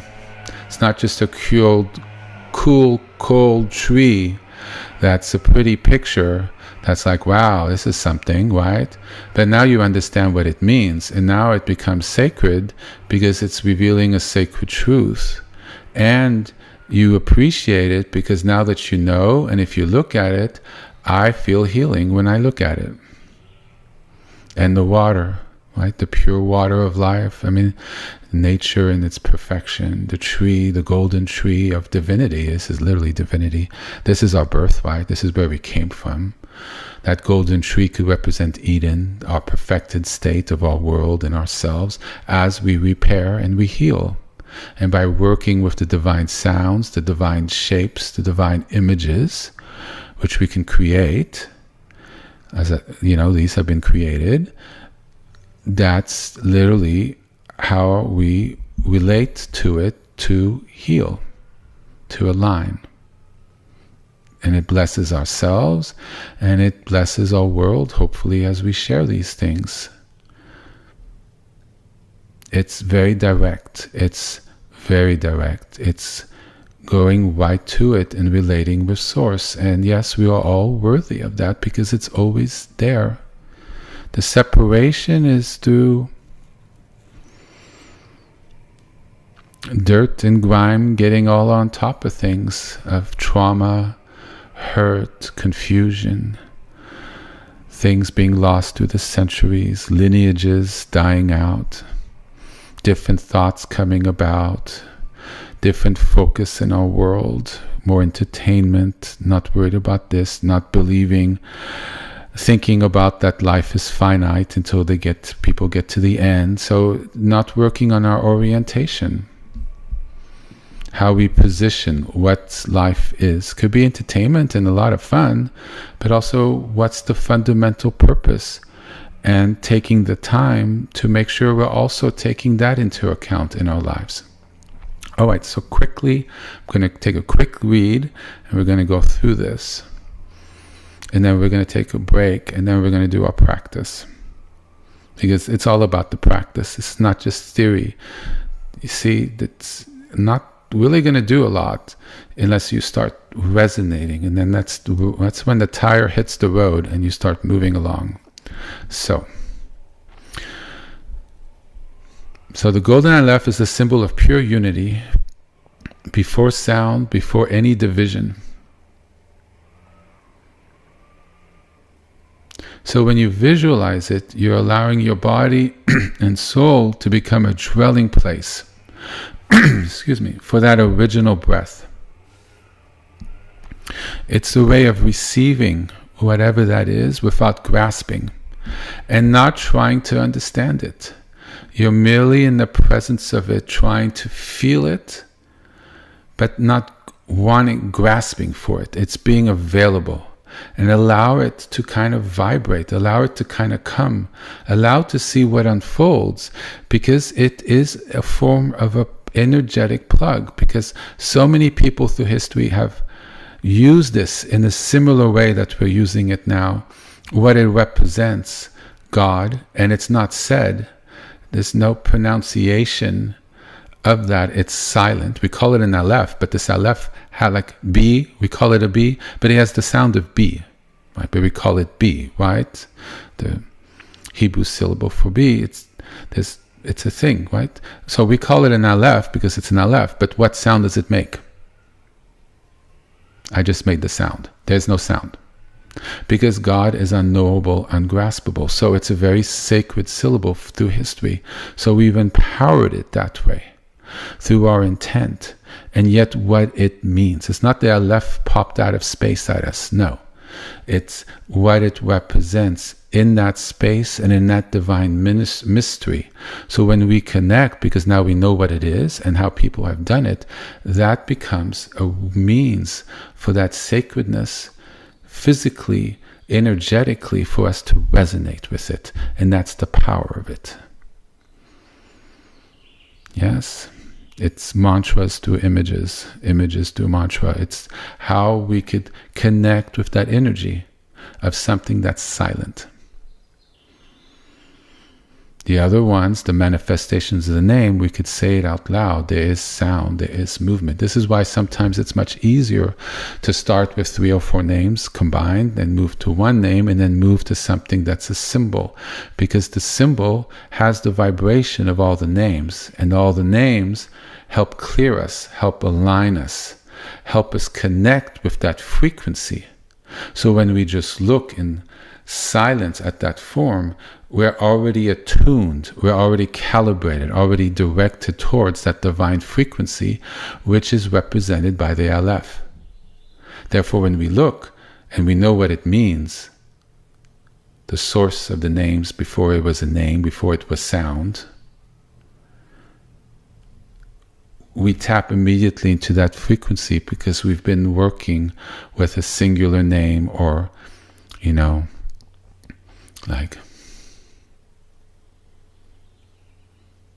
like Yahweh, El Shaddai, Elohim. See, combining the names, or we just say Hashem. Do you see? But that's all going back to the source of what the Aleph represents. And when you connect with the names, at some point, you could just visualize the Aleph. You're in a problem, in a situation, say God's name, or you connect with the energy of what the Aleph is. And it's the same, or even more powerful, depending where your practice is. Yes, it's realigning to the source.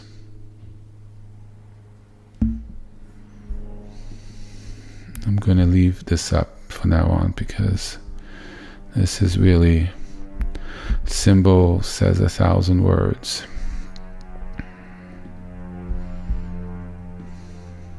That's the whole path. All right. right, so quickly I'm gonna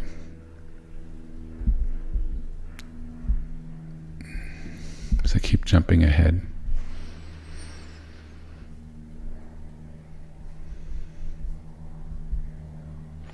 So when we visualize it, our mind softens, our body opens, our breath aligns. And there's a certain vibration of it that starts vibrating within us. We could view it or manifest golden rays coming from it, which is a form of working with visualization with it. 24 karat blessings of God instill a warmness, a stillness in our chest, or we feel healing or wisdom coming towards us. Visual thinking. So there's ways of working with it, but right now we're going to try to work with the stillness aspect of it. So there's ways of helping it come alive for us as we're working on how to resonate, how to feel it. So there's skillful means that we can use. But ultimately, we allow it to kind of come. And just by resonating with our heart of love, wishing to connect with God, which is sort of triggered by that symbol, then we already are feeling something in our heart chakra, in our heart center, in our cathedral that lives at our heart, at our core, at our base, at our center. Yes? And that comes through as a warmth and as a blessing. Literally me talking about this, I have the left hand extended at the screen and my right hand on my heart, and my body starts feeling warm and full and healed. I'm not feeling the lack of sleep. You see what I mean? It's and just by feeling it, we're connecting to something that's outside of ourselves, yet is inside of ourselves. And our body and our minds and our thoughts and our energy reacts. And that's practice. That's a skillful means of using something like this to be able to walk the journey.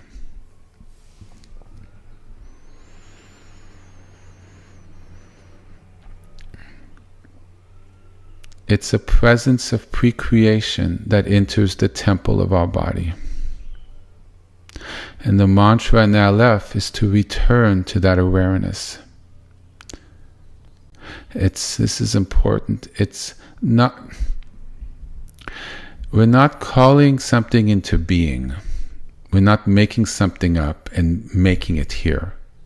We're using it to bring something back into our remembrance, that we remember where we came from. We remember how the world and everything was structured. We remember how it's connected. And that remembrance and the connection with that remembrance brings it tangibly and in a real way back into our lives, that we could feel it, relate with it, and weave it into our existence today. So this is a remembrance of the truth. It's not a creation of something. It's a remembrance. The Aleph reminds us. Our subconscious mind, our energy, our soul, our body, our disillusioned, disaligned, out of balance sephirotes as to what it is underneath, the remembrance of that divine alignment that's our birthright. And we start to relate to it. Practices lead us back to a remembrance and a sense of being. We become Emmanuels, walking up to being a full 100% Emmanuels. We take our tikkun in our world, distort it, and bring our relationships, our family, and our little world that's our lives and the people we know back into Eden, a better alignment. And by us doing it individually or in our circle, right? Because the whole is made of the parts. Well, then the parts start affecting the whole, and suddenly our planet heals. There's less pollution. Animals aren't dying off. We are able to improve ourselves. And that's come from connecting to the pure source, which is whole, perfect, aligned, and fully healed. The pure source is the tree here I have, the Aleph Tree of Life, which is right underneath the normal Tree of Life. It's just the divine framework that underlines everything. Everything comes from that. And that, this Tree of Life here, comes from what this represents. The unknowable God. That's before he was called God. The core of the mystery of divinity. That has no name, but we can try and work towards relating to through a symbol that connects us to that source. And we try to bring it into our lives, which is ultimately what we try to do through mitzvot and sacred texts and attending temples and all that, to bring it back into our lives. Yes?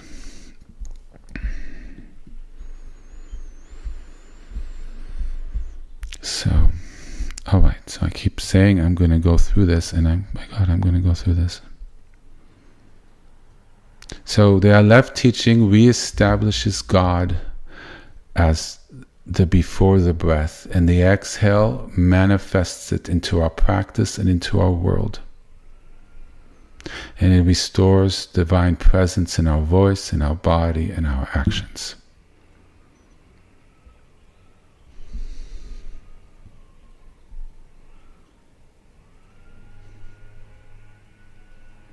So if God still lives in the tree, then every sacred sound is a means to return, to reduce that division, that distance that we have.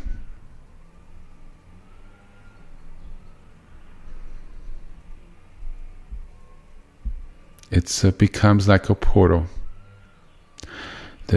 a living threshold, a living link between the infinite and us, who seeks to have a greater relationship with God. So the Aleph is a vibration.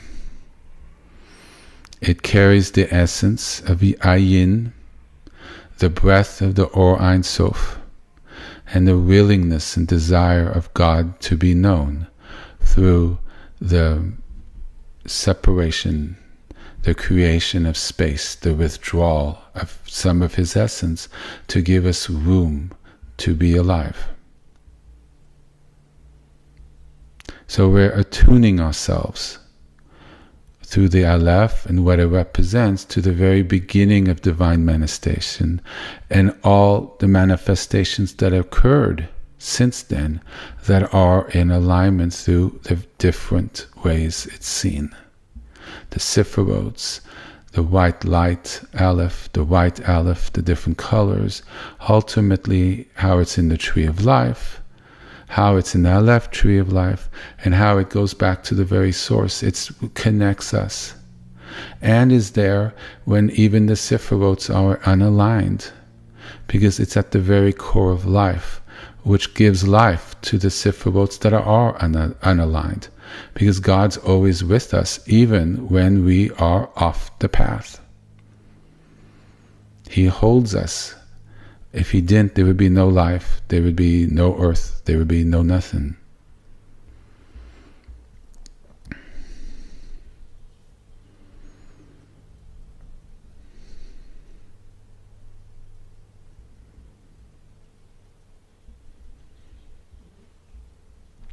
So when we align with our path, God knows. He's all-knowing. He has always that outstretched hand that I've spoken about so many times. And now you see how that outstretched hand is present in everything. So when we wish to connect, he feels us reaching for that. And there's, I guarantee, a connection that is made. He specifically very much then reaches for us to establish that connection as we reach up. It's not a one-sided street. There's a mutuality. He wants us whole. He wants us fully reunited and in alignment. And so by us doing the practices, we're saying, here I am. I wish to know you. And I'm doing everything I can. Please approach. Right? Which is a desire that me and other people have since a very young. That prayer, please God, let me know you. God, please heal me. Help me become more like you. Approach, help me. I want to know you. It's a basic prayer. And through these practices, we're doing it through a technique.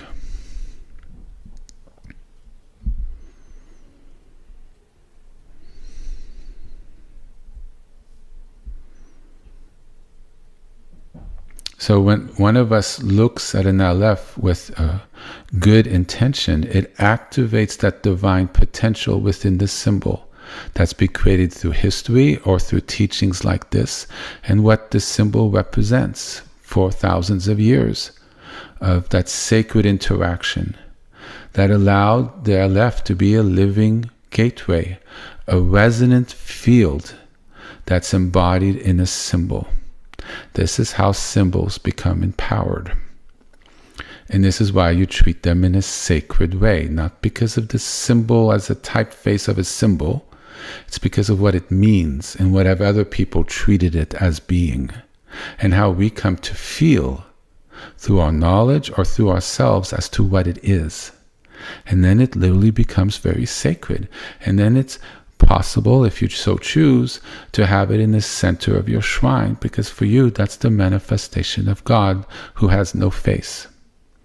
But it's the manifestation of the energy, the manifestation of divinity, of perfection, of 24 karat gold. And as you look at it, you have created a field where the Shekhinah can become manifested. And then by being in front of such a space, your body, your thoughts create a link, and you can heal in a very powerful way that way. The symbol did not become powerful because we invented it. It became powerful because we choose to honor it. And we return to it through history. And we learn to breathe through it and allow it to breathe through us. Allow it to manifest through us. Allow it to heal us, tikkun ourselves, manifest to us. Allow its blessings to go out into the world, to tikkun our world. Yes, it's a means to heal. It's a means to return to Eden. It's a means to better live a manifestation of God in better purity and alignment on this planet. And the Aleph carries divine power because what it represents was there at the beginning, and gives us back our breath, our divine heritage. It's a interrelationship between God and humanity. It's the seed, and we water it with our intention and the time we spend to work with it. It's where we remember where it came from meets where it came from and what it is. It points to divine reality that underlines everything and helps us relate to it. It's what helps us remember and what it reveals to us that we've forgotten.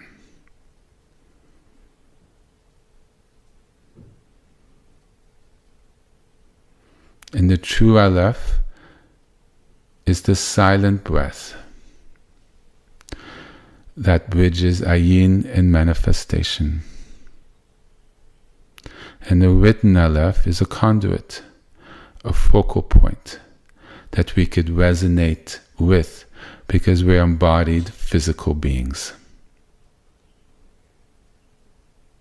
It's a map. It's a window.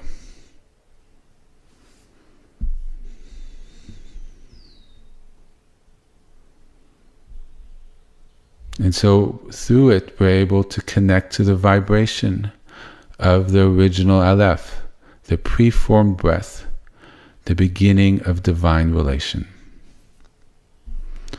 So we're going to take a pause here,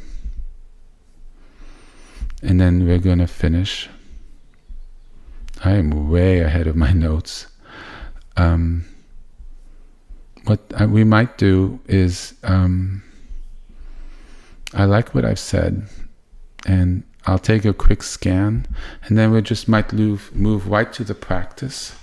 And then tomorrow, next week, I'll finish off the notes, and it'll be a little bit very similar to what I said because I'm about 8 pages ahead of my notes. So, and then I'll be good to kind of re-engage. And I'm discovering this along with all of you as well. I didn't think I would come to an understanding like this for 2-3 years. And so it's different, and I'm caught a little off guard. And I think it's very beautiful. So the momentum of the teachings is now sort of changed in a way, in a beautiful way. And now we're learning to weave this in. And we'll discover this together through our practice and exactly what it means and how we relate to it. So let's take 10 minutes, and then we're going to come back and we're going to do the practice together. So 11:30. All right.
right. About a little minute left. But my computer is throwing off all sorts of error signs. So, working to get us through this.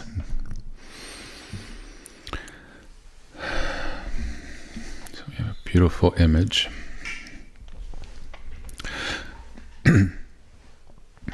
This is, I think, this really, symbolizes to me what is going on when somebody does the Aleph practice in a way, or doing any sort of practice when you try to connect with God and what's truly within ourselves, that inner cathedral that manifests divinity through the heart, beaming out light. And we also see that light beam from the heart chakra in the middle up to the top of the head, and manifests as divine energy going up the Kundalini channel to the top of the head, or you could see it as the central column going up. And it also can be seen, and in this way possibly, from the top through the top of the head down, and it activates the heart. Divinity coming in, and divinity is manifesting through a heart that's divine, compassion and loving, and it radiates out into the world.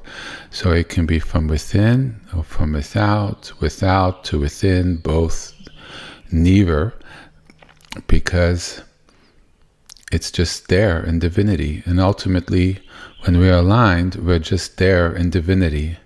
Beneath it all, we're just not aware of it. It's one more layer that this tree is trying to show. Yes. So this is sort of pictured in here.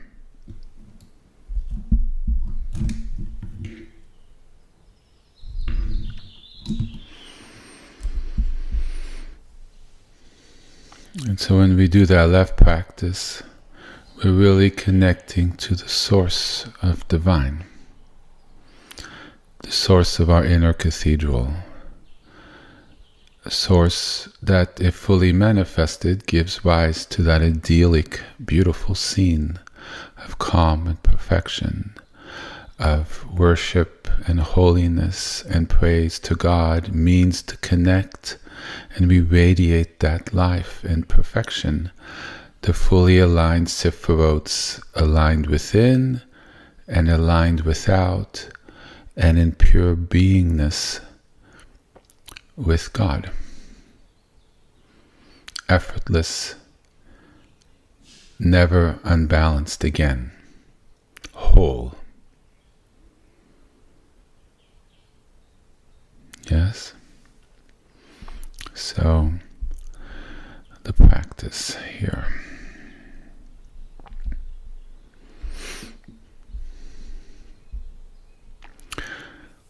So we're trying to connect with the Aleph that's within us, the radiance that's always within us, and we try to return to it. So the radiance that we see from without, the golden Aleph, feel what we feel, and it is also within us. So in a way, we're activating that's at the base of every cell, of every bone, of every fiber within our body, that truly lives in our soul, that's within us. And we kind of activate ourselves. We remember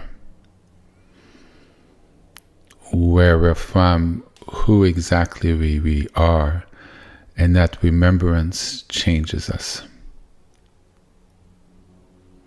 The Aleph is the breath before creation, And that lives in the heart of every soul.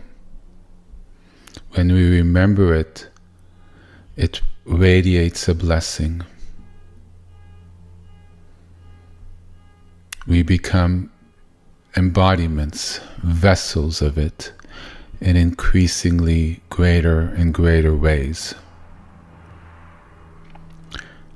It's activating within us the pure tree of life that is at our core. The tree of life of the Aleph that's at our very basis. And we manifest in our world differently. And it's tikkun, repairing the world through repairing ourselves. Then we engage differently in our world. And our tree, our body, vibrates differently. We react differently. We think differently. And therefore,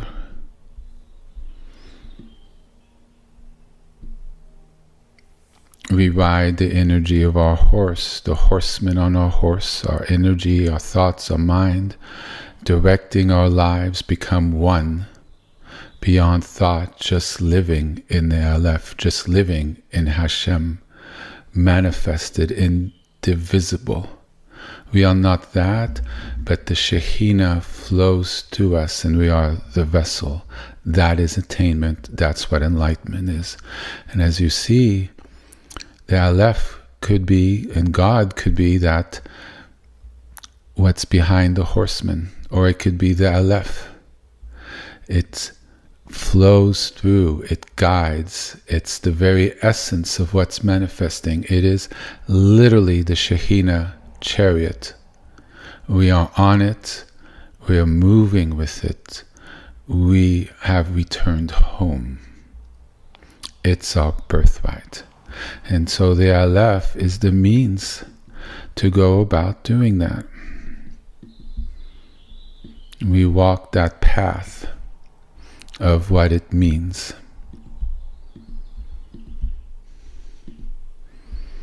And so that symbol, this symbol, carries that.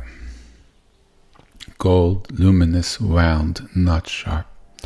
I like how it's a little bit off-centered towards the top. It's like it's descending, moving into us. It gives a sense of momentum. The Aleph is not stagnant.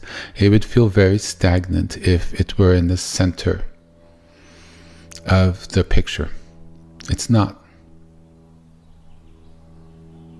It gives it a sense of momentum, of entering, of being coming forth from what has no shape, sound, indistinguishable, and that emanation, the let there be life, the first exhale that gave rise to everything.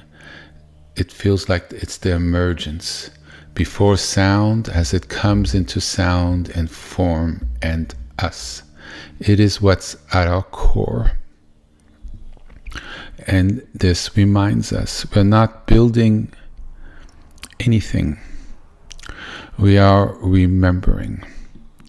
And in that remembrance, we regain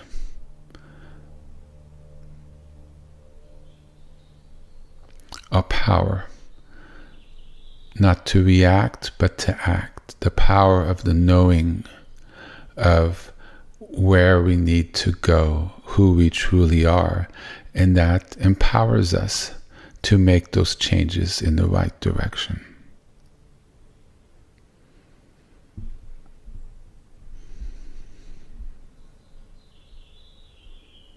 So visualizing the gold Aleph, having it in the wall in front of you if you so choose, or just visualizing it in your mind and drawing it into your heart, draws in the unknowable, the pre-creation energy of embodiment, as well as all the different levels from which it manifests, leading up to the image in front of you, or the image you're creating in your mind.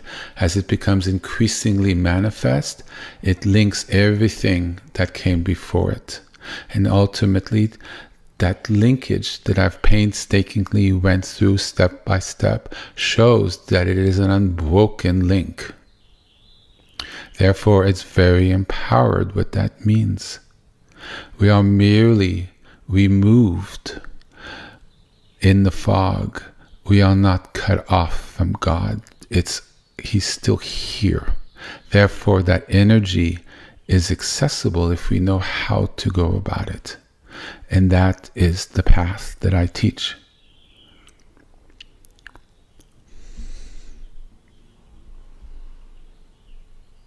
So we receive what comes to us when we visualize it, when we think. We don't try to understand it. We don't think about it. We just feel what we feel, what that vibration is. And with time, you do link to that current. At the beginning, it might have to be more the names of God, but then you could say the names for a couple minutes and then work on the Aleph. Or the Aleph is something you have as a blessing if you choose to. And then over the course of months or years, you maybe turn to it, move to something else. But it's always what it means. It's always what it points to in silence. The Aleph has no sound. It's a soundless letter. It's the first letter of the Hebrew alphabet because first it came from God and then came everything else. And God ultimately is much more than sound and much more than a name. That's the source.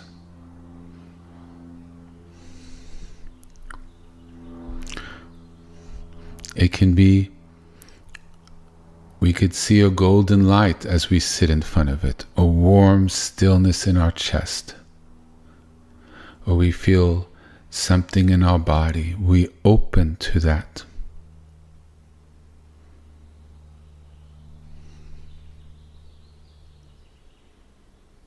It fuels us. It fills our battery with that energy, with what we feel comes from it, from our experience as we sit in front of that manifestation of divinity and see what happens. It brings the presence of pre-creation into the temple of our body. It's skillful means.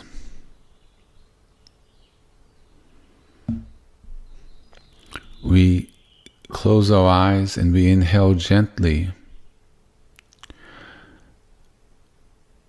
We're not so much drawing it in, but inviting it to reveal, to emanate what's there just behind our breath, what's there just beneath our bodies, the purity that's within.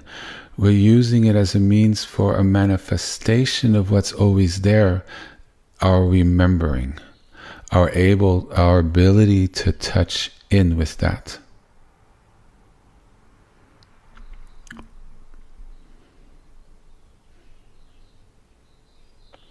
So we view the Aleph coming into our hearts, or we place it in our hearts, or we view it in front of us, or in our mind's eye, or we just visualize it. Visualization takes practice. That's why we learn to still our minds. It takes practice.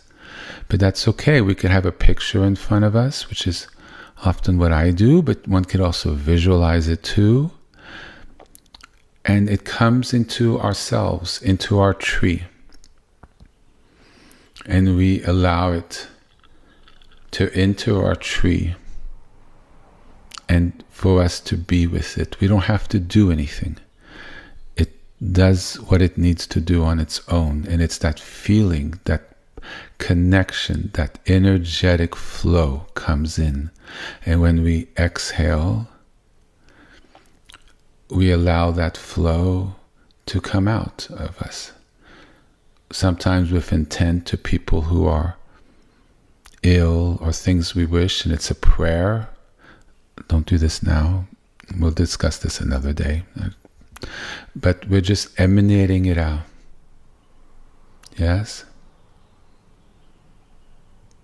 As we bring it through us, it's an and in the out breath, whether we're realizing it or not, we're moving that energy through our entire body, and it's emanating through and hitting every cell, every bone, every muscle. It's just what's happening, whether one realizes it or not. So it's literally moving fully through us. And then we breathe in, kind of relating to the Aleph. It's just an energy. It's not like we're inhaling it in, but we're sort of energetically allowing a receptivity or bringing in of whatever it has to show or feel through that connection to divinity, right? So we're sort of bringing ourselves forward to that emanation, that pulse, the wavelengths, the whatever it is, the felt sense, in and then out, in and out. And it's actually a meditation. As I'm saying it, I'm actually falling into a meditative state. I mean, literally, I just, after doing it 3 times, I literally started blanking out into a space of openness that's not sterile. It's warm and full and golden light, and it's, you end up in that, a space where you can simply rest in alignment. It's a space that resembles this on your thing.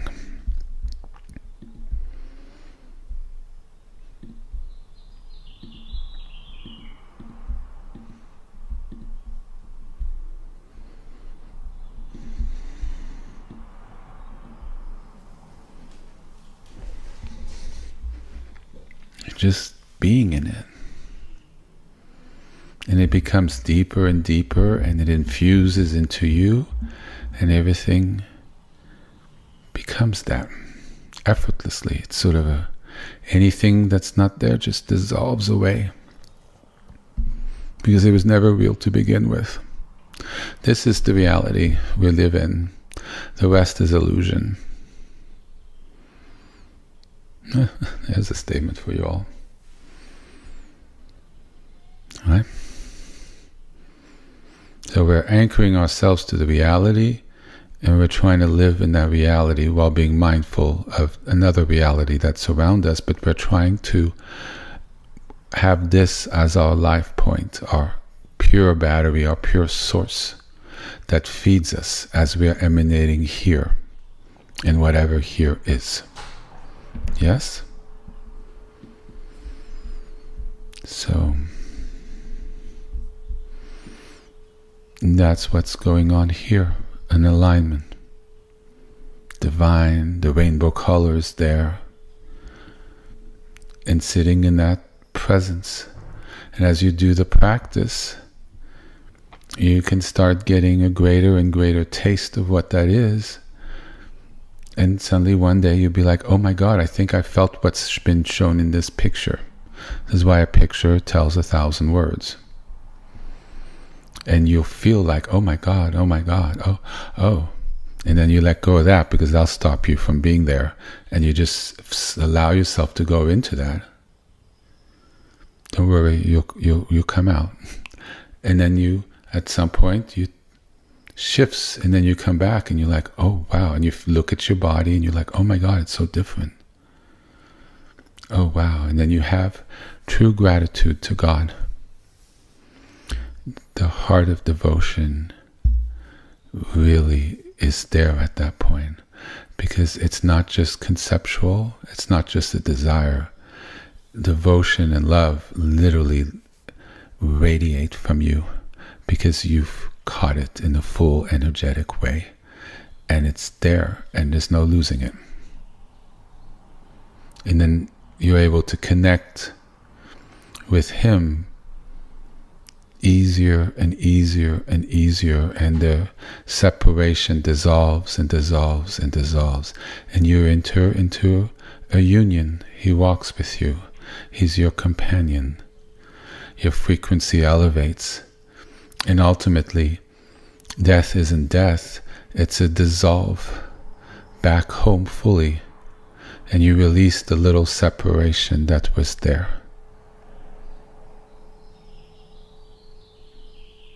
And you may not even realize you've died, because you've literally just gone where you've sort of always been.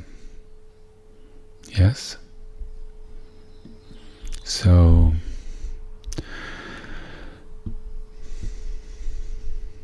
I think that's it for this. I have a lot other things, but we will do it,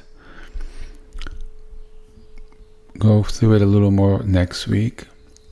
So here's the practice.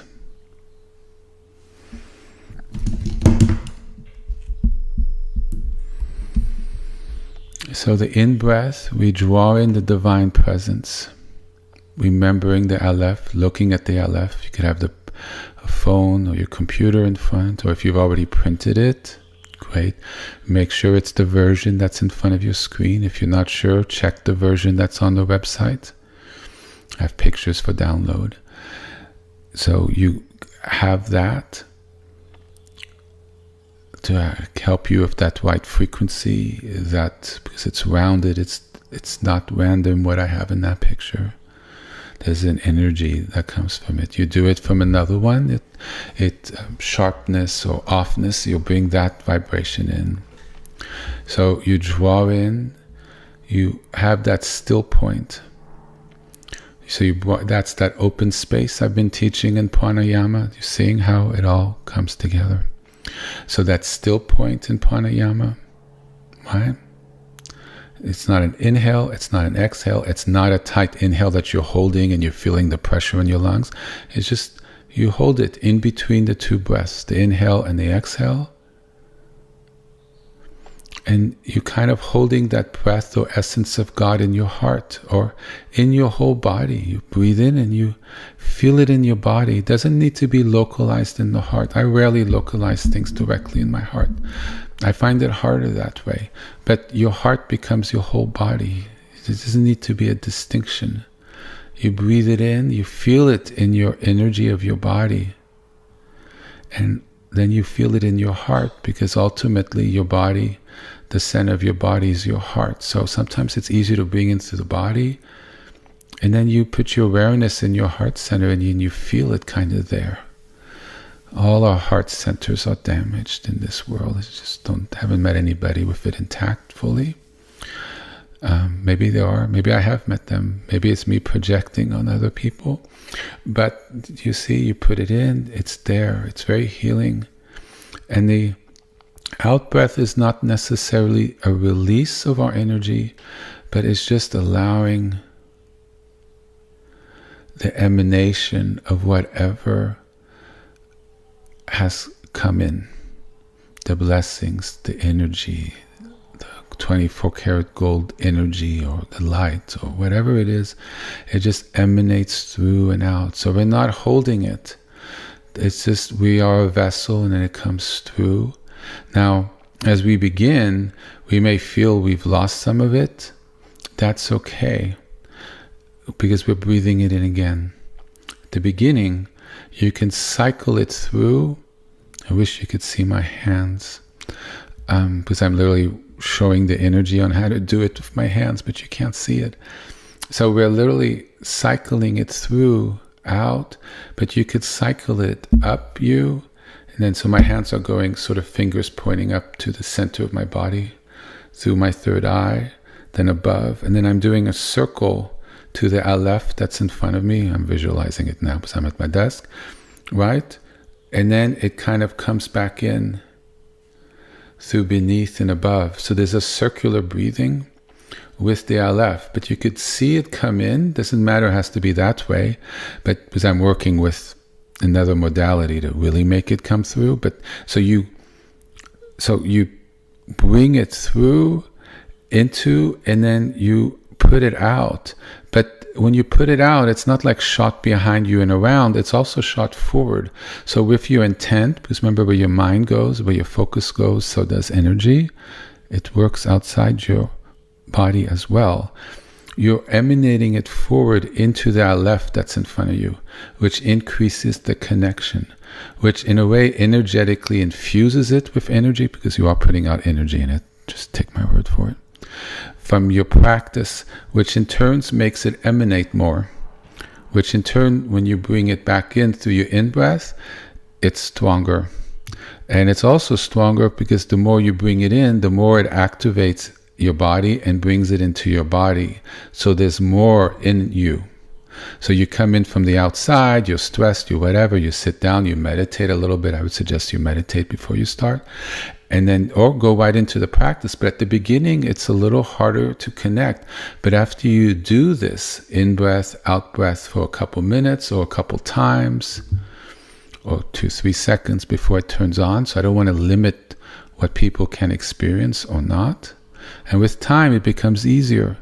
You start, and at the beginning for a couple of weeks, you might not feel anything. But believe me, you will. And then you bring it in, and by doing this circular, sending it out, you could even send it more out forward into the Aleph. You build up that charge in you. And then it doesn't so much become the in and the out breath. It just, you start losing yourself in that energy and you become present. And your intention moves away from the breathing and you're just emanating. You just feel the energy radiating out from all sides of you. And it's really infusing through your whole body and healing everything, and it's going out into the world. And you're in your center because you are literally living with the Aleph, and it's a vessel. You become the vibration of it, and your mind becomes still, and you're living in that space. And it's full, it's complete, it's still, and you fundamentally just relax. And that's how you can get a complete nourishment through one's practice, as if you've been on vacation for a whole week in 30 minutes. Because you're tapping into a very powerful, very safe, very divine energy, and it brings in, calibrates, and heals, and strengthens what's ill, what's disempowered, what's fractured, what doesn't have the oomph. It brings in the battery closer to something that's healthy or 100%. And it bridges that alignment you have with God, which is the ultimate battery. And then at some point, the Aleph is in that vibration, stays with you outside of your practice.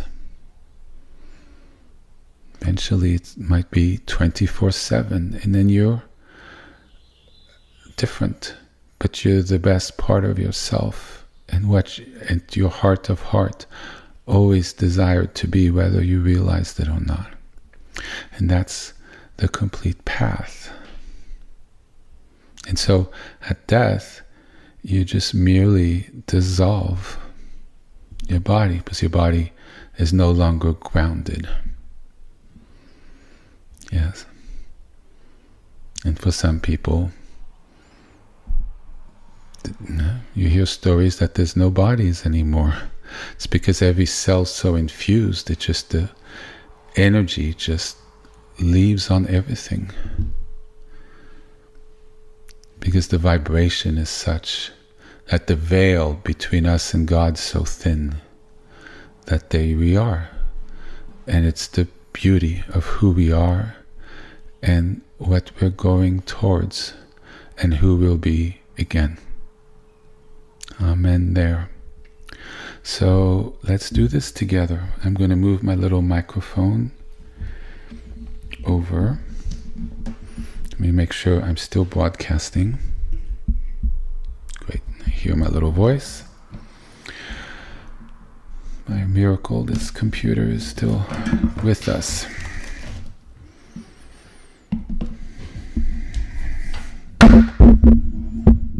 Okay.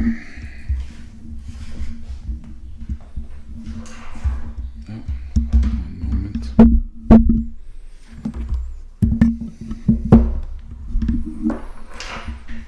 I didn't need my emergency hard drive to keep us going, thankfully.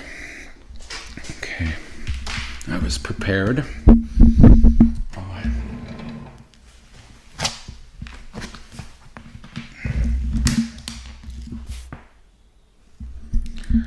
All right, so we start our practice like we normally do. Right, so we see here. So this is a picture says 1,000 words. So as we do the practice, seeing it, try to not grasp for it, not be disappointed if we're not even close to what this is, but use it as a guide. Use it. What energy is here? How is it manifested? And try to copy that to the best you can. So you're kind of faking it until you're making it. That's why the image like this is so powerful, because I could describe it until I'm blue in the face. But this is kind of showing really an Aleph practice.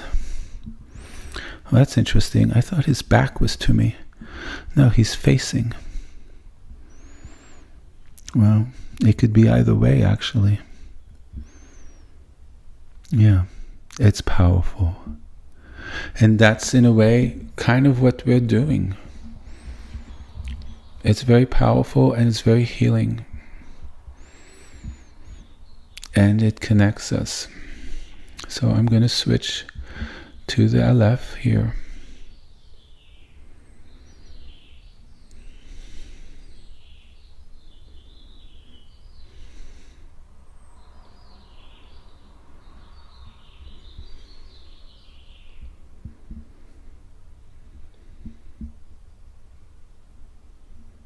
Great. So we light our shrines like we do normally and give our legs a little stretch and put up the incense, calling in God to be present, align up our sephirots and our chakras, offer the incense above our heads, and that lines it up in the sacred space. And if you find incense that feels sacred to you, it works with our sense of smell. So it puts us in an environment which is already much easier to connect with. So a couple minutes and then let's everybody do that.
Okay. So you should look at your prayer space and just relax.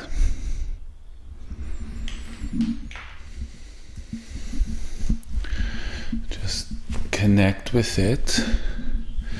And this is why, if you have a regular practice, you immediately relax because you've spent time in there. And it feels in front of it. And it feels like a sacred space. So your body automatically attunes to it. I used to have a separate room. And before I entered the room, I would always have my shoes off or be barefoot. And I would bow into the room to acknowledge the sacred aspect of it. And when I would leave, I would never just walk out with my back to the room. I would respect the room. At the door part, I would turn around and bow into the room due to the sacredness and divinity that lived there. And after a while, with your practice, you can actually energetically feel the difference between outside the room and in the room, because you've kind of created that container. And so when you walk in, your body relaxes in the sacred. And therefore, and even if you just have a prayer space, because you feel the sacred in the objects and the things you have there, and the light and the incense, your body already is in that frequency of resonance. And so when you look at an image or not, do a mantra practice or even normal prayers, your body is already attuned or lined up to that frequency. Yes? So what we're trying to feel from the Aleph and what it represents is already in that space. Therefore, it makes it much easier to do the practice and to get that sort of feeling in the silence of the Aleph, and that emanating of what that is on the out-breath. Because our practice through familiarity, through the working of the names, through the Aleph, when we're doing that practice, it's already educated. It's already on the same vibration as all that. It's nothing separate from any other practice that we do. It's all embodied in the Aleph. But yet it also has its own particular manifestation. But it's all the frequency of God, indivisible, not separate. These are just different ways to connect with what that is. Yes, just like the different names of God, it all connects to what God is. And this is just a means for us to remember what we're always connected with, and to remember that it is there for us to resonate with. So just look at it. You remember, you breathe in. There is no sound from it, but it's a frequency, and allow God. You could just see it as the energy of God. That's really what it is. And you just breathe in, hold it a moment. That allows it to really hold in your body. It does something energetically. I'm not going to go into it now. And it allows it to really infuse in us, and then just to exhale. And it's sort of that circular in from it. You could do it and out towards it. So there's that circular feedback. And as you do that, it infuses more and more in your body. And then you could just do the practice or stop, and just, you don't even need to look at it anymore or to visualize it. It's just that energy that you're now connecting with. So you do this in your seated way, so your body as aligned as possible, and you just let go. You're not analyzing. You're literally a surfer on the wave, and your breath is your surfboard, and you're riding it, and then at some point you're just in the wave. There's no wave, there's no you, there's no surfboard. You kind of become one in the flow of that. And I think surfers describe that and how incredible it feels. And that's what we're doing. And that's where the great healing and alignment comes, to the use of vibration and names and sacred names. It brings us right into resonance, right in with the sacred vibration that underlines everything. So let's spend a little while doing this together to the best you can. You could take breaks. You could switch to the names. You can start with the name to help you kind of bring in that frequency, and then switch to the Aleph. But try to spend some time with the Aleph, as this is what we're focusing with. Okay, so how about like 10 minutes? How does that sound? Okay. Just nice and easy. There's no pull, there's no intent. It's just nice and easy. Just easy. Just let go, open, let go to God. Let go and let God. This is when we're letting go and let God. Yes? Okay, let's do it.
At some point, you can let go of the technique of the breath.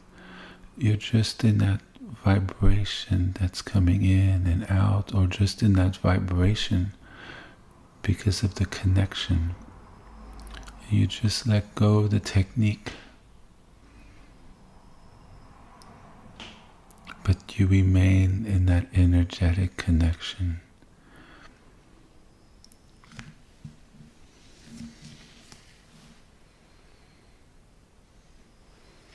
You do what works for you. However you are able to attain that link, you just go with the flow. What I provide is just merely guidance, but ultimately it changes As you warm up to it, it becomes your own. It's your own personal relationship with it, with God.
energies back.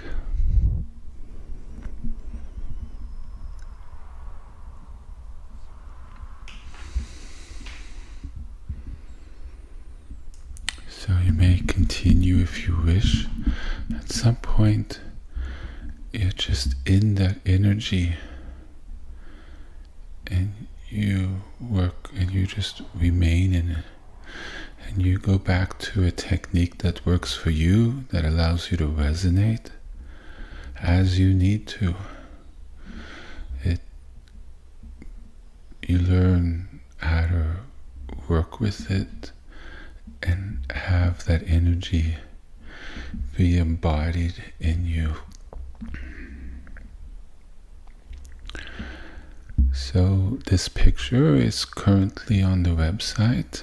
If you wish to download it, you can also put it on your electronic devices in the photo album, or as the screensaver, or back of the screen, to bring that frequency and blessing there as you see it during the day, or bring it into your devices and make it part of your lives. It resonates with you. It's always there. It never went away.